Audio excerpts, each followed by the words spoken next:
All right. What is up, people of Earth? My name is Thinker St. James. I'm joined with my good friend Chase Parton here, and this is the Free for All, where we go over all of the comedy and the tragedy in the world of mixed martial arts. Chase, how the hell are you? Man, I am doing really good. For what is it, Wednesday? Gosh, damn, this is a good day to be alive. I'll tell you guys, man, I'm excited. This is fun. Absolutely. Wednesday into Thursday. It's late night. We're burning the midnight oil over here, but it is for good cause, Chase. You know, you and I, we talk about MMA all the time, every week, in and out, but we are mere fans, right? Humble mortals in this realm, of course. I think every once in a while it's important that we get the experts involved, get people who actually have partaken in this activity and know the ins and outs of it better than you or I ever could. So, I think that it is time for this show to finally level up and have a guest in that world. And I think that we found the right one. Shall we do a little bit of talking to somebody who knows what they're talking about? Yes, I think it's about time we finally get our guest on. That is someone very special. I'm really excited, guys. Appreciate the support. Everybody who's been here knows through thick and thin we've been here, and this is gonna be a good reveal.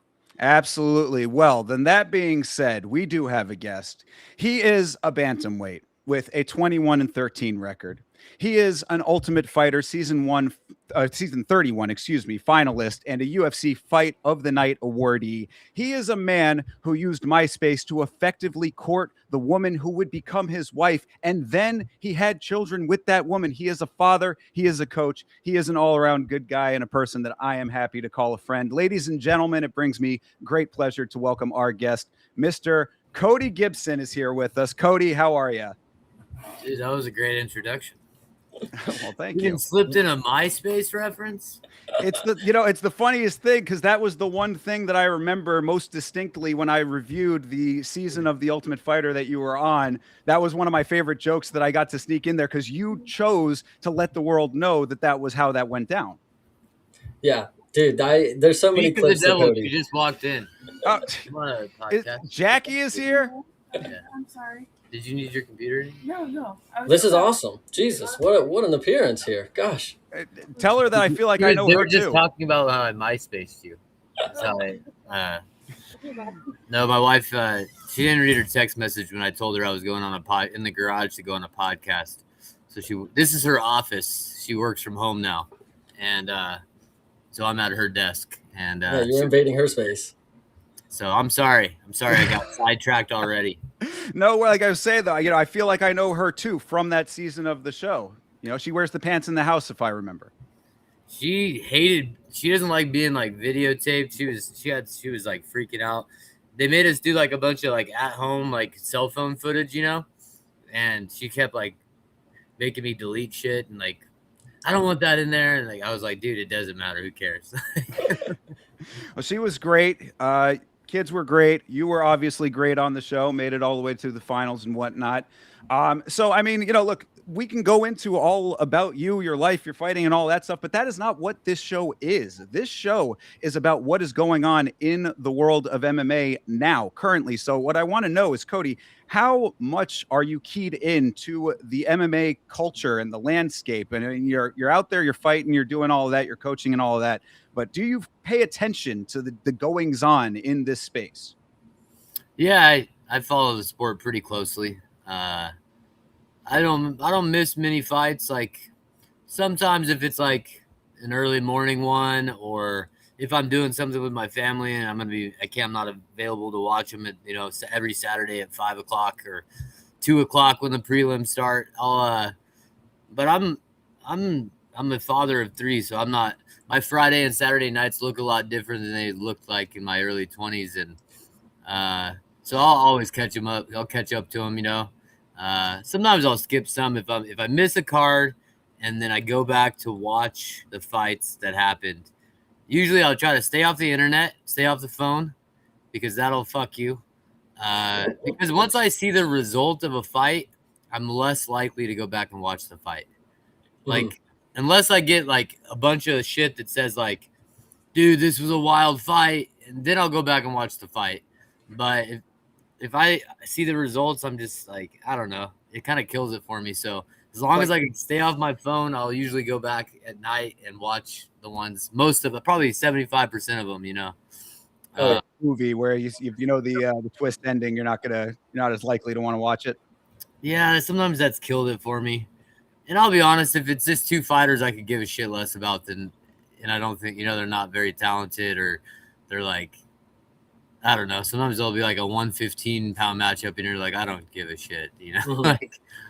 Well, that is certainly criticism we've heard about our own podcast, where we go over every single fight in the UFC, and people will tell us, we don't need to hear about this fight specifically. These guys maybe not the most exciting, but we're in there anyway. So, but it is good that the frame of reference that you're coming from is definitely going to be perfect for this format here.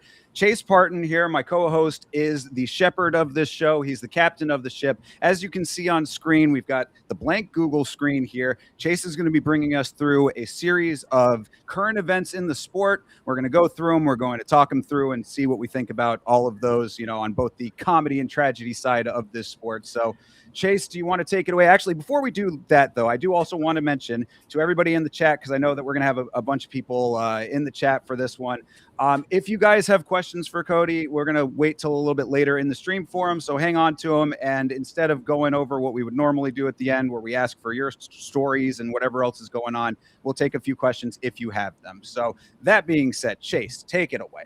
Well, absolutely. We're going to start, but let's go ahead and give the shout out to the chat before we go. That too. Lachlan, 10-7, appreciate you. Didgeridoo Dave, appreciate you. All of you, you guys are awesome. Hey, if you're here seeing this, you've witnessed history. I tell you, this is about to be one good stream. So knowing that Cody is invested in the fights, this is really good going into it. And to counter the point about it not being, too much about Cody, I mean, there's going to be moments in here that I think sometimes you can relate a lot to modern stuff. So I think Cody and his story is going to come out a lot more than maybe we would expect, and I think I'm going to keep him on his toes a little bit. So right. Cody, with that being said, I hope you're as excited as we are, man. This is going to be good.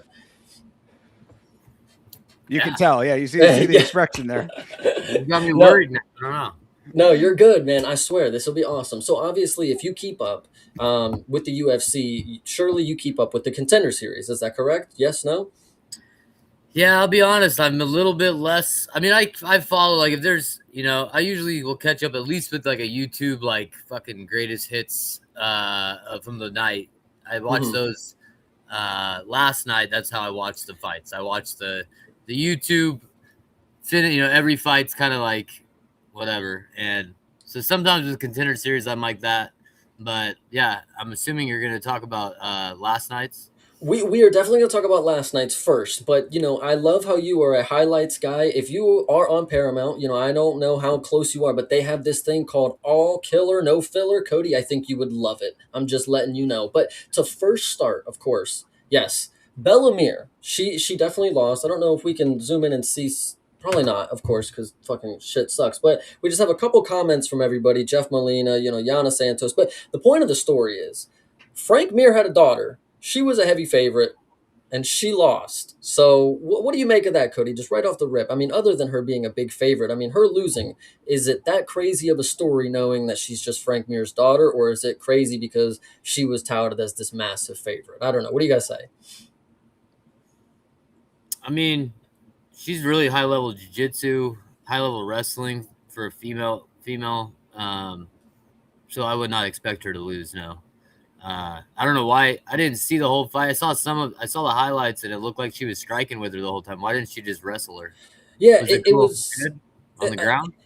it was interesting. I mean, she only went to the ground after she got busted up, and it wasn't necessarily as dominant as you'd expect from somebody who's 3-0 or 4-0 in UFC BJJ right now. So I was a little surprised, but Thinker, I think you might have a better grasp on the fight itself because I was setting up a new iPhone at this point. So please take it away. I mean, I think really what happened here is that Alex Apodaca did exactly what she said she was going to do and come in and shock the world. I mean, she looked really decent through all of the early parts of this, and that was where Bella was having the most success. When she was trying to strike early, she was doing okay with it, but the range was like where she wanted it to be. I think that after Apodaca created a different dynamic with the range, it started to make it a little bit more difficult for Bella to find the proper distance that she wanted. And then in the second round, the big turning point, as far as I saw, was when Apodaca stuffed like a really solid double leg attempt, just flat out colded her on it. And I mean, I don't know if that necessarily was like a mental shift for her or whatever, but it definitely, she stopped attempting at that point when, like you're saying, I mean, she's so high level in BJJ, a multi-time national champion wrestler as well. Like you would have thought that she would have had. It's when we were talking about Chanel Dyer and Elise Reed, where we were saying Elise Reed's game plan should have just been go back to the wrestling, shoot, shoot, shoot. Don't even try to strike with her. That probably should have been similar to the plan here, at least after you had a little bit of time to realize what the striking was like. So, I mean, I just think that Apodaca, it just seemed like she was the one who had the base of experience, and it might have just been a little bit too quick of a shoot up here for Bellamere as far as MMA specifically goes. Yeah, she looked a little flat footed from what I saw, or like kind of clunky on the feet, like kind of like plotty, like kind of just like bouncing around a lot and like kind of like plotting. And yeah, you're a shorter fighter, and that girl had a good stance. She had like a bladed stance and was popping the jab. It looked like pretty good. And I think it was the aura from the inner lip Texas tattoo that she has as well. I think that was a big part of it. She pulls that inner lip down. She got a tattoo right in there. I mean, I don't know how you contend with that specifically on the Contender Series. That's a flex for sure. The one thing that I say I noticed, and this is just perspective, optics, of course. Bella Mir, when I read that it was bantamweight, I was like, what in the world is happening? She does not look like a bantamweight fighter. Like, she looks like she probably walks around at like the bantamweight weight, but somebody like a Jocelyn Edwards, I mean, she would be massive compared to Bella, which obviously that's a matchup that would just not happen right now. But when you have people like Yana Santos and this little comment here saying, I got people saying she was going to take over the bantamweight division. It's like, well, first off, she's 23 years old or whatever, 24, and she's maybe not in the weight class that she is. In UFC BJJ, it's different, because I don't know how much of the weight cutting culture is a factor over there, how much she would cut compared to her opponent there. But here, it definitely it looked like a difference. I'm not saying Alex Apodaca was massive. I thought she also was not necessarily looking like a bantamweight fighter. I mean, guys, Kayla Harrison, Amanda Nunes make the 135 limit. They're about to fight for the belt. Bellamere just does not match up with them, so it was definitely interesting. But Cody, actually, a great point for somebody. You fight at 135. It's obviously different for women, but you don't seem like somebody who would make 135. You have a long, tall frame. It would seem like you would be at a different weight. Is there anything you would say to how weight cutting can make a make or break difference? If she needs to actually try to cut down to 25. Anything you got to say there? I mean, girls are different too than boys. Yeah. Like dudes. Like I've seen girls that struggle to cut 6-7 pounds. And it's not that they're like pussies or wimps. It's like it's just harder. From my experience, it looks like it's harder for women to shed water weight. Mm-hmm. But yeah, she didn't look like very big by any means. And honestly, like MMA is different than any other sport, and that's why I always find it interesting that like you see the UFC starting to like lean into like hotshot wrestler guys. Like obviously, like I think it's one thing with Gable Stevenson because Gable Stevenson is a freak athlete and he's gonna throttle heavyweights. He could probably throttle half the division right now because half the division is fucking slop. But look at how they're treating Bo Nickel, right? Like they accidentally ran him up the ladder a little too fast, and then they had to reset, and now they're building him again. But I've seen Olympic medalists that had 500 MMA careers on the regional scene. You know, like Stephen Abbas is from California. He was an Olympic silver medalist, NCAA national, multiple-time NCAA national champion. He has moves named after him. I mean, the guy's one of the greats. And I think he went like, I don't know, you'd have to Tapology him, but maybe like 2-2 or 3-4-2 or something like that. And he wasn't like, he just didn't transfer it over very well, you know, like, and so it's interesting to see when you see a wrestler, an unproven in MMA, but someone who has accolades in other sports. And then you look at sport jiu-jitsu too. Like, it's half the shit they do in sport jiu-jitsu you can't do in MMA, or you're just going to get throttled.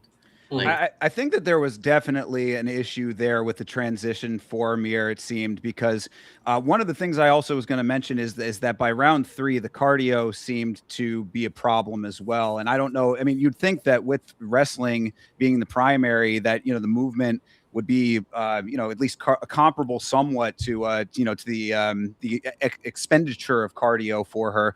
But I mean, maybe it was the striking on top of it, or just all the other, you know, factors that go into it. But by the time that she started to really want to go for the wrestling a little bit more, they were on the ground for a decent amount of round 3.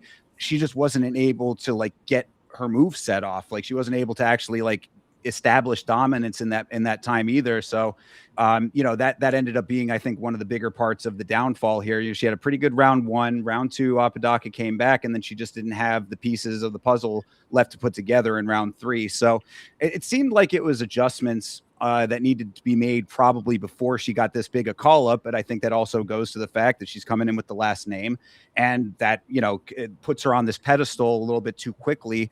And everybody seems to just be okay with that. That should have been a team issue to me. You know, they should have known that coming into this, like, hey, maybe this needs to wait a little bit longer before we put her in front of this huge spotlight. I mean, this is what the Contender Series is. She could have gotten this loss on the regionals. No one would think anything about it. She gets this huge loss. She's this massive favorite in this fight. Now everybody remembers. Yeah, I know her jiu-jitsu coach. I've trained with him at he used to train at Robert Drysdale's in Las Vegas. And Drysdale was my art jiu-jitsu coach on the Ultimate Fighter. And so I always, whenever I go to Vegas, I usually spend most of my time like at the PI and Extreme Couture, but I always make a point to go over to Drysdale's and get in a jiu-jitsu class, because he's got some good guys and he's always super, like, you know, welcoming. And her jiu-jitsu coach was a black belt, or I think he was a brown belt at Drysdale's when I met him a few years ago. And now he's not at Drysdale's. He's a black belt, and he's like he's a personal jiu-jitsu coach for a few different fighters. He's at the PI a lot doing privates and like working with people. But he is good. But again, sport jiu-jitsu is so much different. Like, you know, I've been just opening the gym. I opened a gym like 5-6 months ago, and I teach all the no-gi jiu-jitsu. And even that, like, it's been like, oh, I haven't really trained a lot of like open guard in a long time, you know, just because my focus has been on MMA. And so like I have trained it. I know the positions, and like, oh, we're doing, you know, De La Hiva, we're doing single leg X, we're doing this, we're doing these passes. But it's like in MMA, if your focus is on MMA, you're not doing a lot of that shit on a regular basis, because it's just not that applicable, you know? Mm-hmm. Yeah. Well, Sorry, yeah, just finish the thought. I mean, that, yeah, I mean, it reminds me a lot, obviously different circumstances, but it reminds me of the same conversation when we talk about boxers versus MMA fighters and this whole dumb rivalry that seems to be in those two worlds. I always fall back to the same point. They are two separate sports. They have different dynamics to each one of them. There's a reason that the boxers don't come over to MMA, and there's a reason why the MMA fighters have been having less than stellar success at times in boxing. I mean, you know, you got to look at them as distinct entities with their own set of criteria and circumstance that you're bringing in any specific fight. So yeah, it makes a lot of sense what you're saying. And now you're seeing that with the UFC BJJ guys. When they get on the mic at the end, they're like calling out all these MMA fighters. And I'm like, anyone who's trained in various martial arts enough, with enough good people, knows I ain't going into the world champion boxer's gym and beating him. He's going to beat the shit out of me. Kids that are, you know, 10-0 could beat the shit out of me. Like in a boxing match, like it's pure boxing match, a completely different sport. I can hang with guys. Like I can go in and box with some good pro boxers and give them rounds, give you a body for them and try, but I'm not winning that fight. And the same with jiu-jitsu, like the highest level jiu-jitsu guys, like MMA fighters really, there's not a lot of MMA fighters unless you are like a specialist, that came in as a world champion in jiu-jitsu and you're trying to learn MMA. But someone who's been fighting for a long time and that's been their focus, and they didn't come from some one discipline that they were already an expert in. It's gonna be very hard for any MMA fighter to beat a person in their own world, which is always the funny part because you rarely hear, or you rarely at least see any of these people stepping into MMA. Shout out to who was the first dude? Randy Couture beat him. Boxer. Tony, yeah. James Tony. Yeah, absolutely. That's old school now. Good ref. Shout out to James Tony, man. He was the only one with any balls back in the day. Well, and keeping it going in the modern era with King Green. He's trying at least. I mean, he had mixed success, but he did make one dude look pretty foolish. Yeah, that was funny how like one day all over the internet was like Bobby King Green like makes this like 19-0 pro boxer look silly, and then it was like all the MMA warriors were like, yeah, see, we could beat you all in boxing, and then like a day later, like new video surfaced of him just getting throttled. Like, he kept it going one step too long. That was the problem. He should have just been happy with because that footage, we did that on the show, the footage of him, when he was really whooping ass. And it was like, that was such a great clip if he had just left it at that. He tried to fly too close to the sun, I think. Yeah. Yeah, dude. Oh man, I tell you, one thing that I will say though, guys, is actually, just to wrap up the Bellamere stuff. I know we went kind of long on it, but just to make the point, if this makes any difference about where she's going to go in the future, Frank Mir also took his first loss at 4-0, guys. So is this destiny? Or is she following in the footsteps way too close? And this tweet doesn't say it, but another one said it. And maybe this one doesn't say it for the reason maybe it was incorrect in some way. But I believe 2 years later, Frank Mir became champion after suffering this loss. So what does that say for Miss Bellamere? Is she going to follow in the footsteps after Frank lost to people like Ian Freeman? I mean, what's the deal?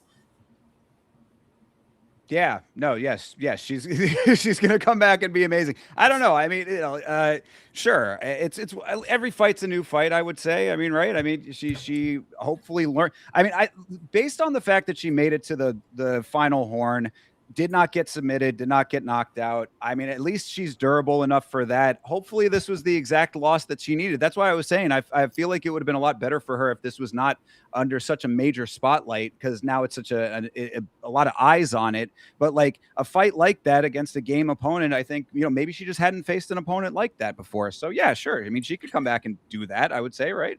Well, and absolutely, you're right. She never faced an opponent like Alex Apodaca because she was actually an accountant.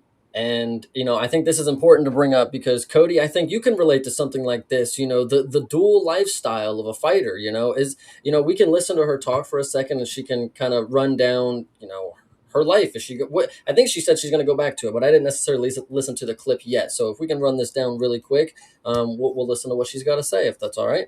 Roll it. Are you still working at the accounting firm, and what do they think about your job, and does crunching numbers just make you want to crunch faces? I do work at a accounting firm.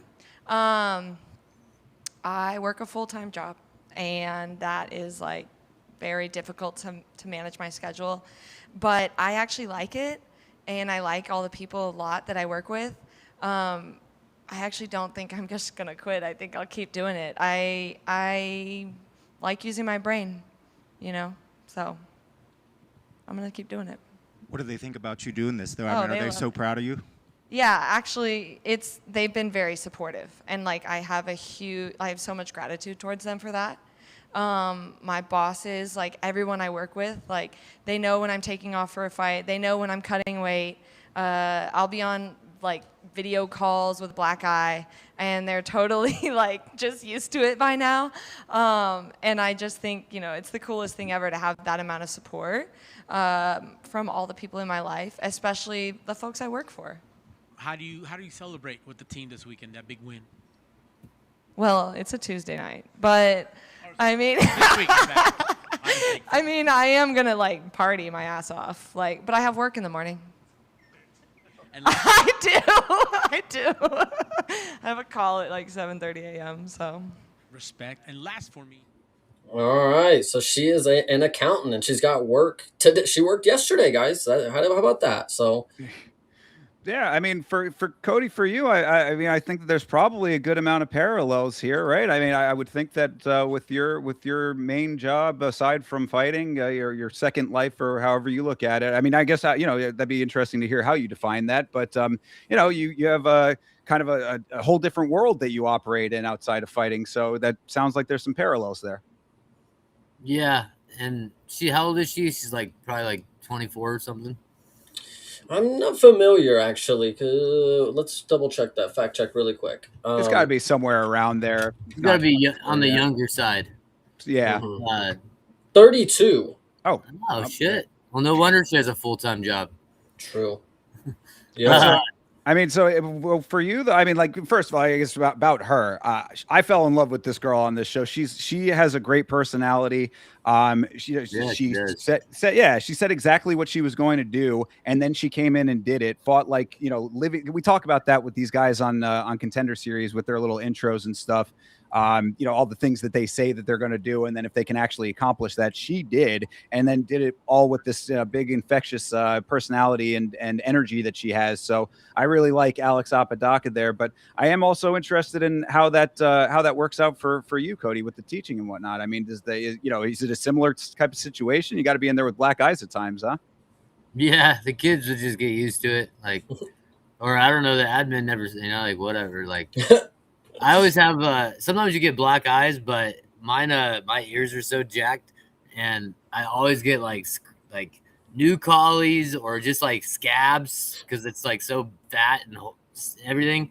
So it'll always scab up and be bleeding, and like sometimes I don't even know. And then like I'll look at a mirror and I'll have like a fucking dry blood on my ear. You know, like, oh shit, I've been walking around all day like this. That's fine. It reminds me of we do MMA on Film is another show we do on the channel, and one of the movies that we did is Warrior. I don't know if you've ever seen Warrior, but you know, similar situation there. But that was back before it was socially acceptable to be a more straight-laced lifestyle and fight as well. I mean, the sport has come a long way since then. So I'm thankful that that you were in at the time. Now that it's not a problem anymore, because it was certainly a problem for the character in the film. Yeah. Yeah, I had mixed results or mixed support, you know, from admin, you know, but there were times where it was like they weren't so happy with me when I'm like, hey, I got to take off for a week, and you know, it is what it is. Well, that would be the thing that I would be most curious about. I mean, there are times where you get the call. You know, we talk about that too, where you know they call you and it's just like drop everything and now you're in camp, or you know, for however long the camp can be. I mean, like, is that just something that, you know, like, is that what you're talking about there, where it's like, hey, you know, I got to leave now, sort of thing, or whatever? Yeah, I don't know if I had any short notice ones when I was working full time, where I had to leave for a week, like a UFC fight, but like, you know, they fly you out Monday or Tuesday of every time you fight, and so you're gonna have to leave and be gone for 5 days.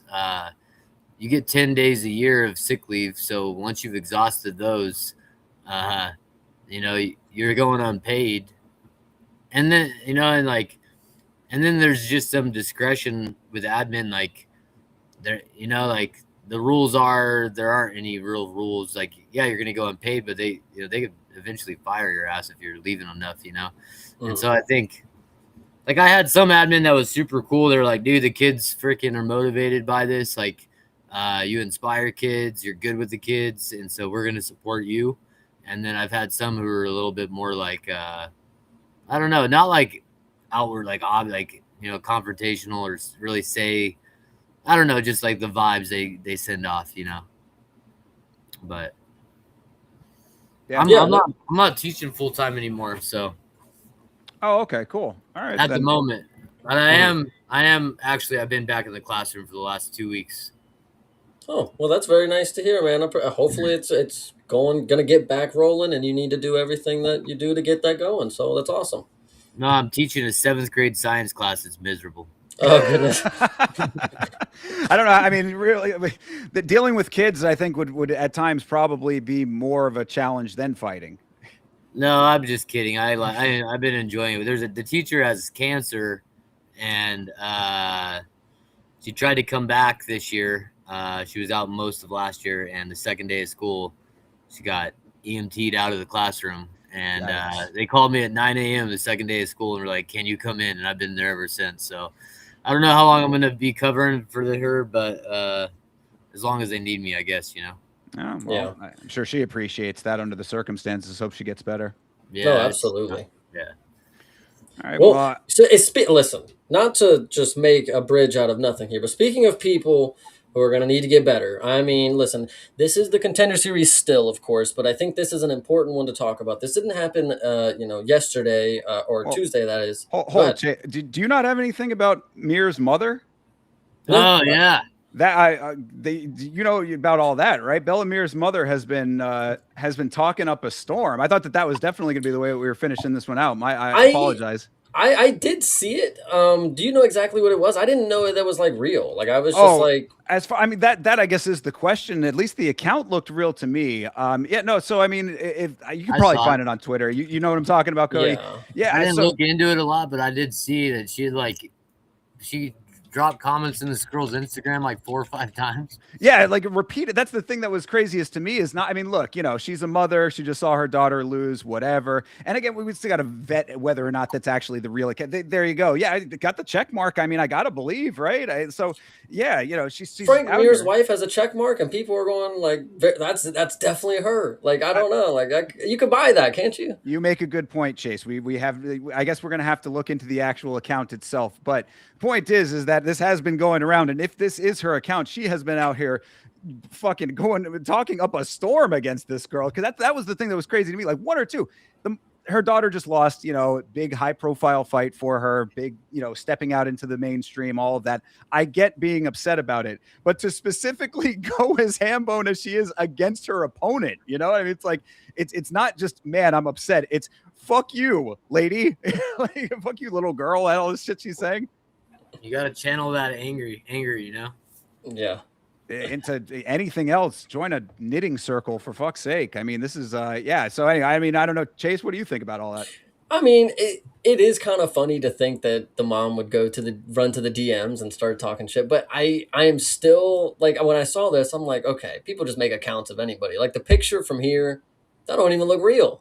And it just says Miss Mir. I don't know, but maybe it is, maybe it's not. If she would have made a video, like I'll be like, all right, that's definitely her. If she would have got on there talking, but just one little comment, maybe there was more. This is just the first tweet that I saw, of course, about it. But sure, this is great. You know, stand up for your daughter. I love it. This is great. Maybe she was drinking a little wine that night. I'm not sure. It could have been. Yeah, she reminds me a little bit of Mama Woodley. You know, Tyron Woodley's mom always gets out there and mixes it up in that kind of situation a little bit. But yeah, it seems a little bit beyond the pale, I would say. But like I said, you know, I can understand the upset, but I'm going to go with your theory here, Chase. I'm going to say that this is actually just AI. This is the dead internet theory going on here. Absolutely. Well, I'll tell you what is not AI. This is truthfully something that happened. You know, to use the real bridge into the next story. Of course, this is back to the Contender Series. Just a week ago, we had a brutal knockout of somebody who desperately needed it. We're just going to watch the quick clip of the knockout. Of course, it's a fella named Namo Fazil. I don't know if you were familiar with this knockout, Mr. Cody, but we will run it down really quick. It's a quick one, and yeah, we'll just do that. Look at this. There it is. Look. He shifts, bang. Oh. In our gym, we call that a shape-shifting shot. The way he stepped into it, look at that. He shape-shifts, boom. Oh, I mean, that's goodness. That's as clean as an overhand right as you can get. So, you know, the point of the KO is not necessarily the whole story. I mean, it's a beautiful shot, of course. Do you want to have any point to make on the shot itself of, you know, is this a great knockout, Cody? Let us know. Oh, yeah, it's a good knockout. He had, I mean, every ounce of everything was torqued the right way, and he just fucking, I mean, that was as clean as, it was almost cleaner than if it was like a sniper shot, you know? Mm-hmm. Like a sniper shot's clean as shit too, but this guy loaded up everything, leaning forward, everything's rotating, and he just fucking, that's pretty You're not gonna get a lot of those probably. Well, and I don't know if you actually were watching the entire fight, but this was after 3 rounds of a war, man. So for him to pull this out, 12 seconds in the third is pretty nuts. Thinker, you want to make any comment on the finish itself before we move on? We talked about it on the podcast, and I said, I mean, it's tremendous. It's just the wildness, and again, this is also after those first 2 rounds where it was this type of striking going both ways for the entire fight. It just felt like it was a little bit of a wild shot on top of all of the other wild shots. But what I said on the show, sometimes those shots, you're bringing it up from kind of underneath and going, sort of around the loop with it. They can be the most deadly shots if they land. It doesn't seem like the most technically sound way, because it would appear like if you back the tape up just a little bit, the way that he's he's like kind of like swinging it. I mean, like it seems like that's counter ready right there. If Namo had been anticipating it, if he was able to slip out, he would have been like in a decent counterable position. But he didn't get countered, and sometimes when you're swinging that way, they can connect in the most brutal ways, and it gave us this very nice highlight here. So I was all for it, even if it felt a little reckless. Yeah, this was good, man. I really appreciated it. And I don't know if you guys knew that this was, the knockout was great. That was just to set up the main point of it. I don't know if if you've had generational haters, but I tell you, Fazil has made one, because Islam Dulatov, he has never even been seen up until this point. Like, he had a fight and pulled out on short notice, and now he's coming to talk on Twitter about this knockout. So I think it's key. We'll get into this, and obviously, Cody, we want your opinion. What's up, Kai Brito? Congratulations on your huge win.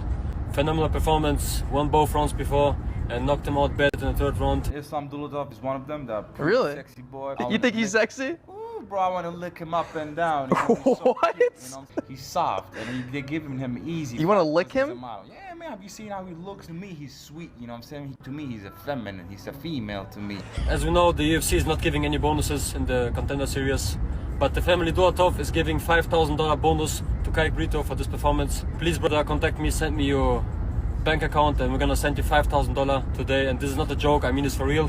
And yeah, huge congratulations again. I think our princess is humbled now. And yeah, man, peace, all the best. Yeah, so what do you guys say about that, Cody? I mean, obviously, we can get to the middle clip. I didn't even know this was going to cut into to the whole Fazil, kind of spiel there. But Islam Dulatov coming out of the woodworks to hate on my guy. What are you saying? Is the dude who was saying he wanted to lick this guy, was he was the guy who said like 14 Chechens attacked him or some shit? Yes, absolutely. Yes, yeah. Apparently during weight cut, 15 Chechens, including Baysengar Susurkayev, one of those. Man, this guy's getting into all kinds of drama, and he didn't even win the fight. Yeah. That was kind of the point that I had made on the show too. I was saying that like if you're going to be this level of character where you're out there mixing it up with everybody, you've got people hunting you down, and he has a history of this too. Robert Valentin, our guy, maybe that's coming up. Well, yes, we can pull that up really quick, because Robert Valentin, yes, he posted a whole spiel. I don't think we necessarily need to listen to him say it, because we could just watch the clip of Mr. Fazil from 2023. This is in some cafe or something, but this is a very funny video, by the way. So just repeat offender here, Mr. Fazil. If you were going to get slapped by 13 Chechens or whatever, I mean, it's probably because you did something like this in Chechnya. That's all that I'm saying. I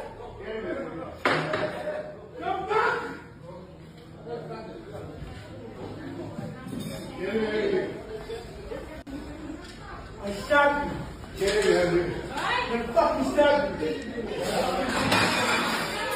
I'm not fucking out.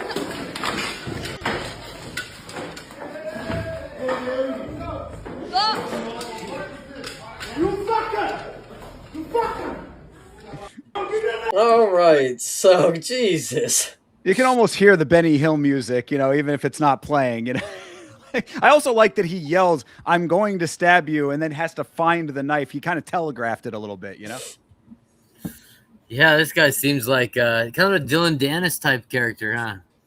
Yeah, no, literally. Yeah, he's something certainly interesting for sure.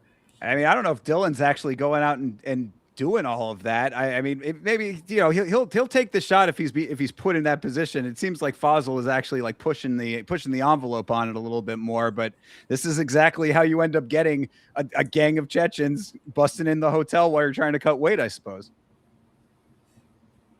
Yeah, he's crazy, man. I'll tell you what.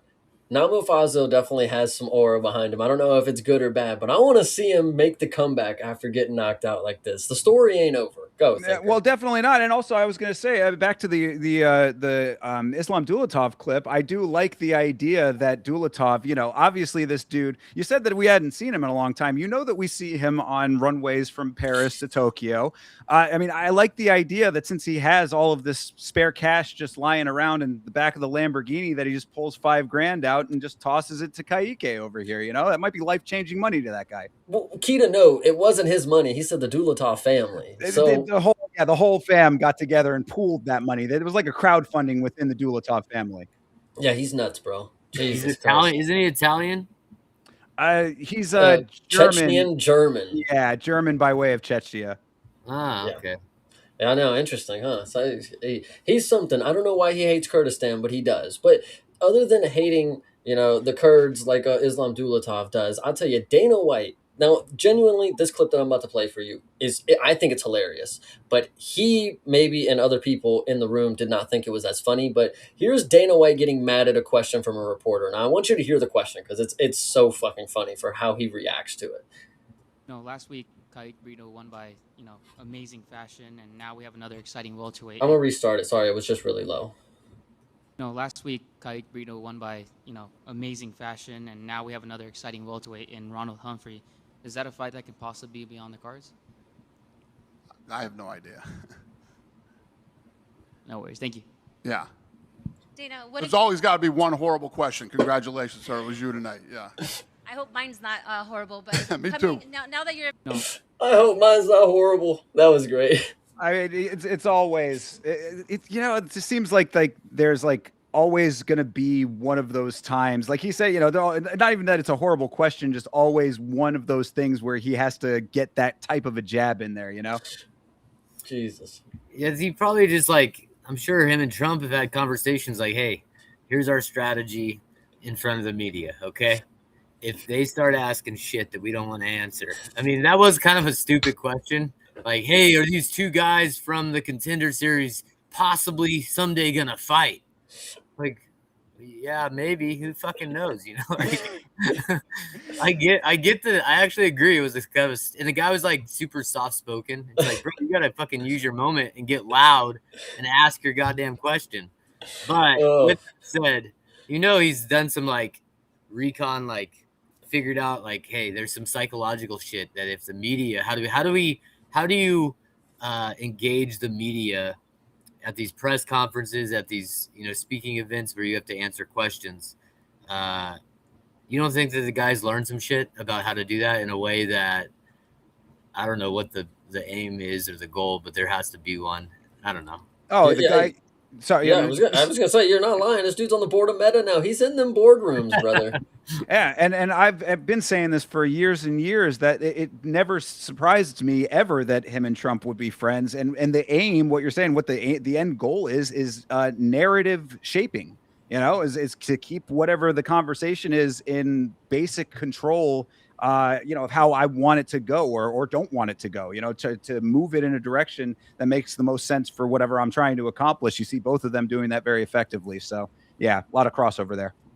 When you talk about narrative shaping, listen, this obviously Dana is hilarious for this one, but I think another funny one is what we need to lighten the mood. We've been talking about Contender Series too much. We're wrapping up that portion, of course. Narrative shaping is exactly what this next one's about, and I think this one's really funny. Are you guys familiar with Henry Cejudo? Of course you are. Alrighty, we're going to get into a clip of Henry Cejudo breaking some bad news to Tracy Cortez. It's not necessarily bad news, but I think Henry Cejudo is the realest person ever for this clip, and I don't think anybody has ever been this real to Tracy Cortez. So we'll get into it real quick.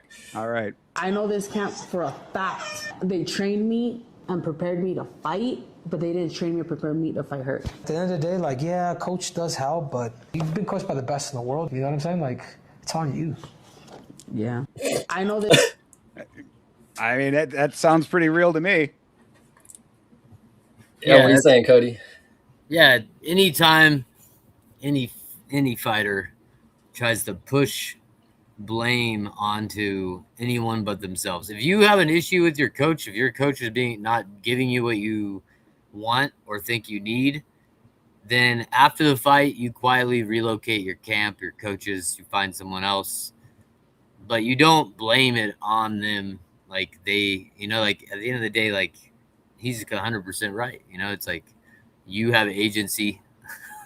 You could do anything, So then, by that logic, would it have been appropriate for Cejudo to have gone as far as Dean Thomas?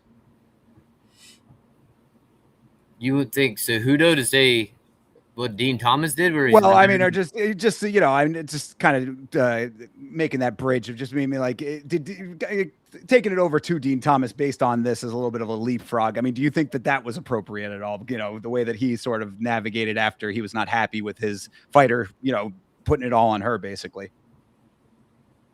Yeah, Dean Thomas was just an asshole. That whole thing was just like, what are you doing? He I don't know. I mean, I'm sure he was just frustrated in the moment, or you don't even know what the relationship's going on. Like maybe there's a rift, but yeah, he didn't come off very well. And then his apology didn't come off very well. And then what was funny was because he works for the UFC and he's scheduled to be on X amount of events, he was on the next show. It's like, oh, I thought he might disappear for a month or something and start reappearing. It was like, no, he's right back on there. It's like all this shit storm of the media is surrounding him and everyone's talking shit. Everyone's coming out of the when Brendan Schaub's on this fucking podcast talking shit about you. You're like yeah, and apparently still possibly going to be cornering Sean Brady after all of that too. I mean, what a crazy full circle after all of that. He really got right back to square one and didn't have to go on that journey at all. No, and I've always liked him. He's always been cool with me when I've been around him. He's always been a cool guy, but I don't know. It sucks because all these guys end up working for the UFC, and then I used to hate Michael Bisping back in the day when we used to be managed by the same management company, Paradigm Sports Management. So I met him quite a bit, and he just annoyed the shit out of me, and he was when he spit in Jorge Rivera's face, I was like, fuck this guy, what an asshole. And he was beating his ass too, I think. So it was I don't know. It rubbed me the wrong way. And then when he got older and did what he did and he upset and he won the belt and everything. And I started liking him a lot, and dude, he's actually freaking pretty badass dude. And now he's working in the UFC, and sometimes he'll say shit, and you're just like, dude, you're just a corporate shill. And that sucks, No, absolutely. Yeah. Too, sometimes they be saying, like you said, Dean Thomas, dude, the fact that he had to be back on TV the next day. It was the same day because the card ended after midnight. So he had to get up and come back to Deep Waters and start talking his shit one more time, So it's just Dean Thomas really did not do himself any justice on that one, I tell you. Well, I mean, and in a similar way of, perceptional shifting here, I as much as I find Henry Cejudo to be, as cringy as he wants people to believe him to be, I do appreciate this realness with Tracy Cortez here. That's kind of what she needs to hear, I guess, right? Well, Tracy Cortez may need to hear a lot of things. Henry Cejudo giving it, but I think he may need to take it too, because I don't know if you guys, I don't know if you guys knew. He's now going to be boxing here soon. Henry Cejudo is coming out of retirement, guys. He's going to be boxing. What is it, Dean the Great? Is that who that is? I don't even know. I think it is Dean the Great. Our old buddy Dean the Great. You could not pay me any amount of money to watch Henry Cejudo boxing pseudo-influencer kick streamer Dean the Great. I don't understand. I mean, this right here is we're getting to pinnacle peak of influencer fighter crossover slop, really. I mean, this is I would say that this is getting to that level. So Cejudo being, the triple C, all of that coming from his wrestling accolades and his time in MMA, of course, but not necessarily ever known for his striking specifically. Now having to go box this essentially a rando dude. I mean, a guy who's orbits a little bit of combat, but not much beyond that, and is just a pest on kick. Like, I don't think that it really gets much worse than this. I don't know. They must be paying him some money because he's got to be I've heard they're making good money in Roth. That's why they're getting all the MMA guys, is because they're paying and there's a huge difference between telling someone I'm going to pay you X amount to get into a fucking cage fight and saying, hey, I'm going to pay you X amount to get into a wrestling match. Like, I'll fucking wrestle every day. Like, give me like $2,000, like $3,000. I'll do it every day. Like, I'll have a match every week with every influencer, with every, and they always do like mismatches. They'll have like a 2-time world champion going against like fucking Bilal Muhammad or something. And it's like, hey, wonder who's gonna win this one. Yeah, like everybody who was surprised when Joaquin Buckley didn't win at RAF. But you'd probably do pretty good at RAF, man. I mean, that might be a bridge that you might want to cross at some point if it's available to you. You got to be a big name, I feel like, or you got to be like one of the RAF annoys the shit out of me. I like it. I like the fact that they're getting wrestling some pop, but. And I understand the whole like bring in the MMA fighters to help boost the whole like sport and everything, but all they'd have to do is, personally, I think you lead with your MMA fighters. They are starting to have like an MMA belt where it's like the MMA fighters against the MMA fighters. I think that's a good idea, but you lead with them, and then you highlight your senior level wrestlers as your main event. You tell their stories, and you let the MMA fighters be the names that draw people there, but hopefully stay for, putting the spotlight back on the sport of wrestling instead of putting fucking Dylan Dennis on there to try a fucking heel hook right away and then and then Chimaev, everyone's mad at Chimaev because he like threw a punch. Like, bro, he's not even doing wrestling. He's trying to choke him out. Or it was not a heel hook. It was a fucking guillotine, just straight to a guillotine. Like, what are you doing? He should have kicked his face off. We've seen some of that in RAF, though. I mean, like that's what bothers me about RAF is that like I thought that it was going to be a really good like elevation of freestyle wrestling on a broader stage, and really what it's become is this like secondary side quest for MMA fighters, and then just a bunch of extracurricular fucking brawls and all this other like nonsense that ends up happening at those events, and Armand sending poor Uriah Faber off the side of the platform, and it's just it turns into a circus over there. I think Eric Bischoff, man, I don't know about that guy. There you go. Hulk Hogan wanted it to be real American for a reason. They're carrying on a fine tradition. Yeah. No, listen. I actually think this is I'm glad you spoke it into existence, guys. If anything we can do, get Cody a job, get him some payments from RAF. If he's interested and they're willing, I'm down to see it, man. I think you'd be tremendously successful over there if they if that's possible for you. No, absolutely. Listen, I'll tell you another place that'll get you. You'll be extremely successful, but I don't know if you'd actually get paid. Karate Combat, dude. They'd give you anybody out there. They would prop you up to beat anybody over there. I just don't know if the money is actually made. I don't know. So yeah, I've heard that people don't get paid. See, look, and if you're hearing the same thing we're hearing, listen, all that I'm saying is somebody might be right. So whatever. I mean, you might get paid in a crypto coin that it's going to the moon eventually. Just hang on to it for the next 150 years. You'll be fine. Dude, I fought for some promotions where it's just straight mob money. It's like money laundering, like, and you're just like kind of like it's there, it exists, and there's like people around. There's like gangsters and shit around in like suits, and you're like, all right, I'm just here to fight. Just want to get paid and get out of here and not get killed by these mobsters. Like, dude, some of these East Coast promotions, I'm pretty sure they're just money laundering schemes. I've heard stories about that too, for sure. Yeah. Well, glad you left with all your fingers and toes intact. Yeah. Well, listen, speaking of word getting around, I think the next story, it has to do with somebody else for context, of course. And the somebody else is somebody that we are not necessarily fans of. And then the other person who's telling the story is somebody probably not necessarily a lot of people are a fan of. But I think it's interesting that so for context, we have Nina Drama, and she's going to tell a story. but I don't think she reads the room well. So here she's going to talk to Gable Stevenson about a notorious stalker or some incident of whatever. We'll get into it. My number, that phone number got leaked. Oh, shit. Let me turn it up. Sorry, this shit is like really quiet. My number, that phone number got leaked on the internet.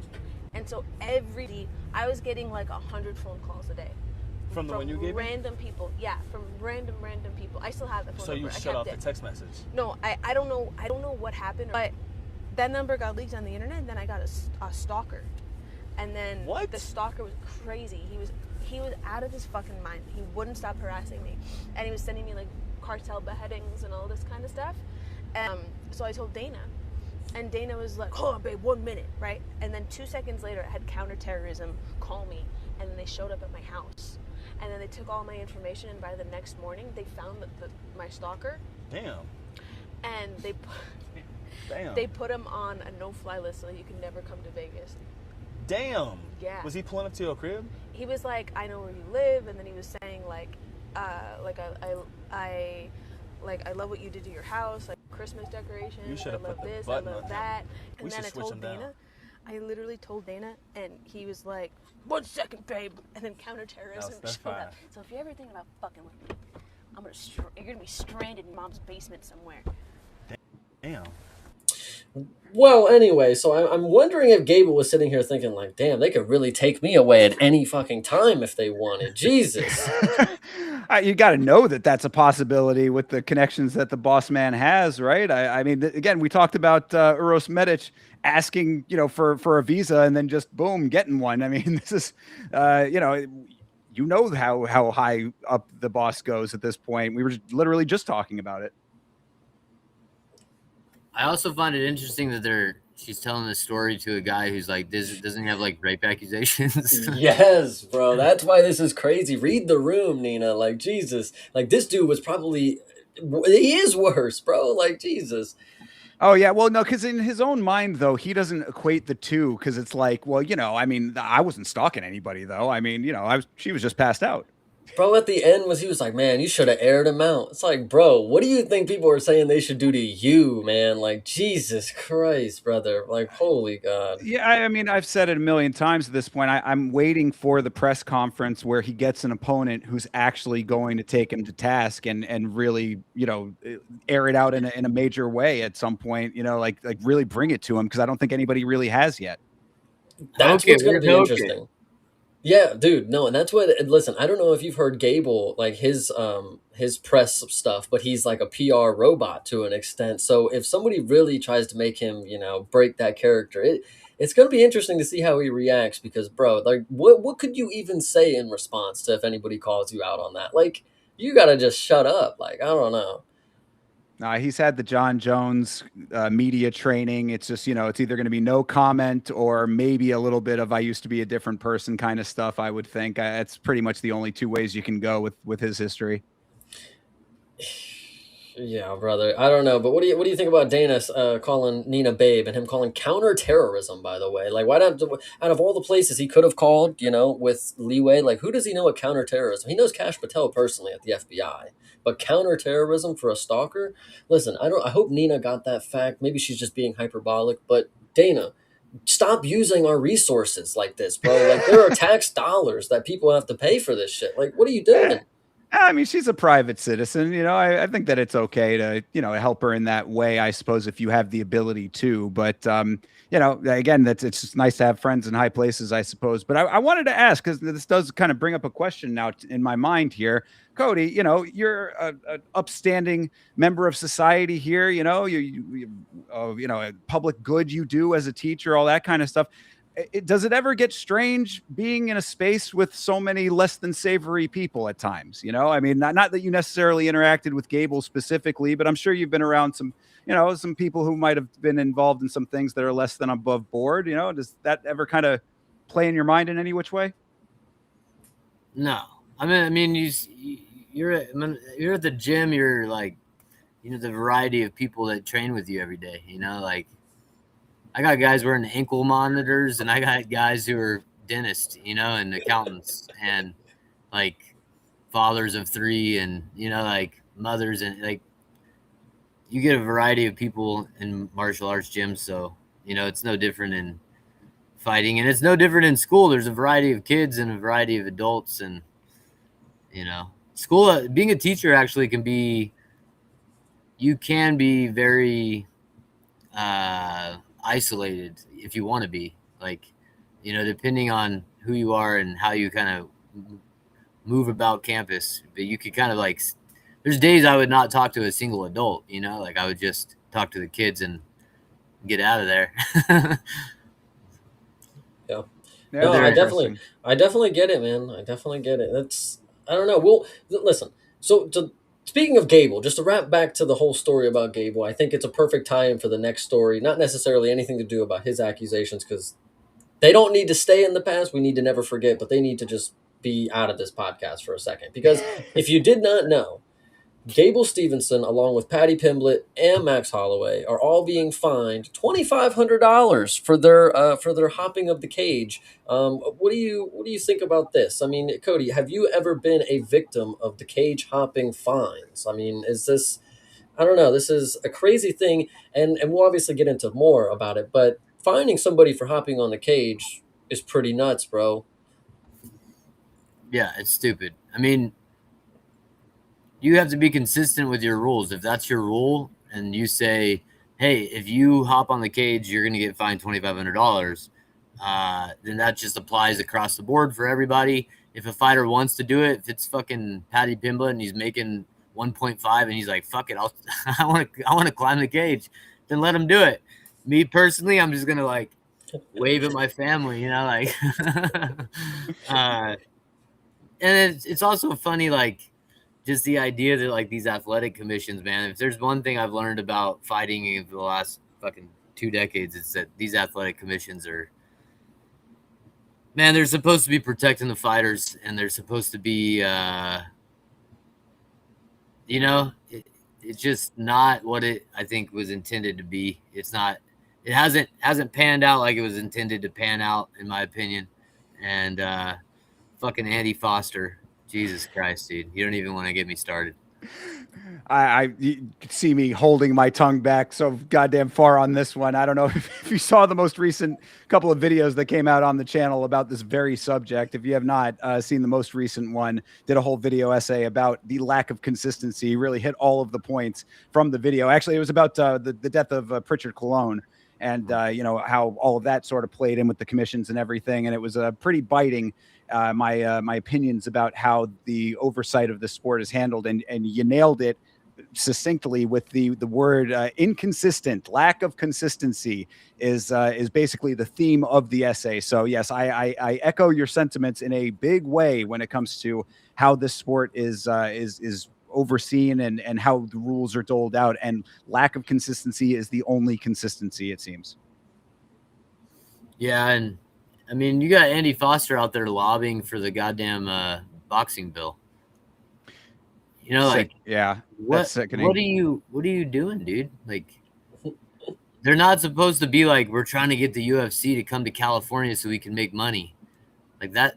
If that's the model of an athletic commission, like, we need to fucking change the model. Like, that's not the way it's supposed to be, in my opinion, Oh, well, yeah. I mean, this is, I think even a couple of years ago, I had done the video about USADA's breakup with the UFC. And I talked a little bit about some of this at the very end of that video. And, I was saying there that, no fighters union, no health insurance, health care, and no post-career support. None of that has changed. But what has changed is the relationship and the cozying of these commissions with the major promotions. It seems to just continue to go in that direction. Andy Foster is certainly a part of that. So what you see a lot of times now, at least what I've observed, is Andy Foster, he acts as sort of the face of commissions. He's the head of the ABC, so it's like he's the face of everything. And so he'll get asked these questions that seem like they're somewhat softball. I mean, not that they necessarily always are, but like, for example, like something like along the lines of knees to a grounded opponent was a question that came up not too long ago for him.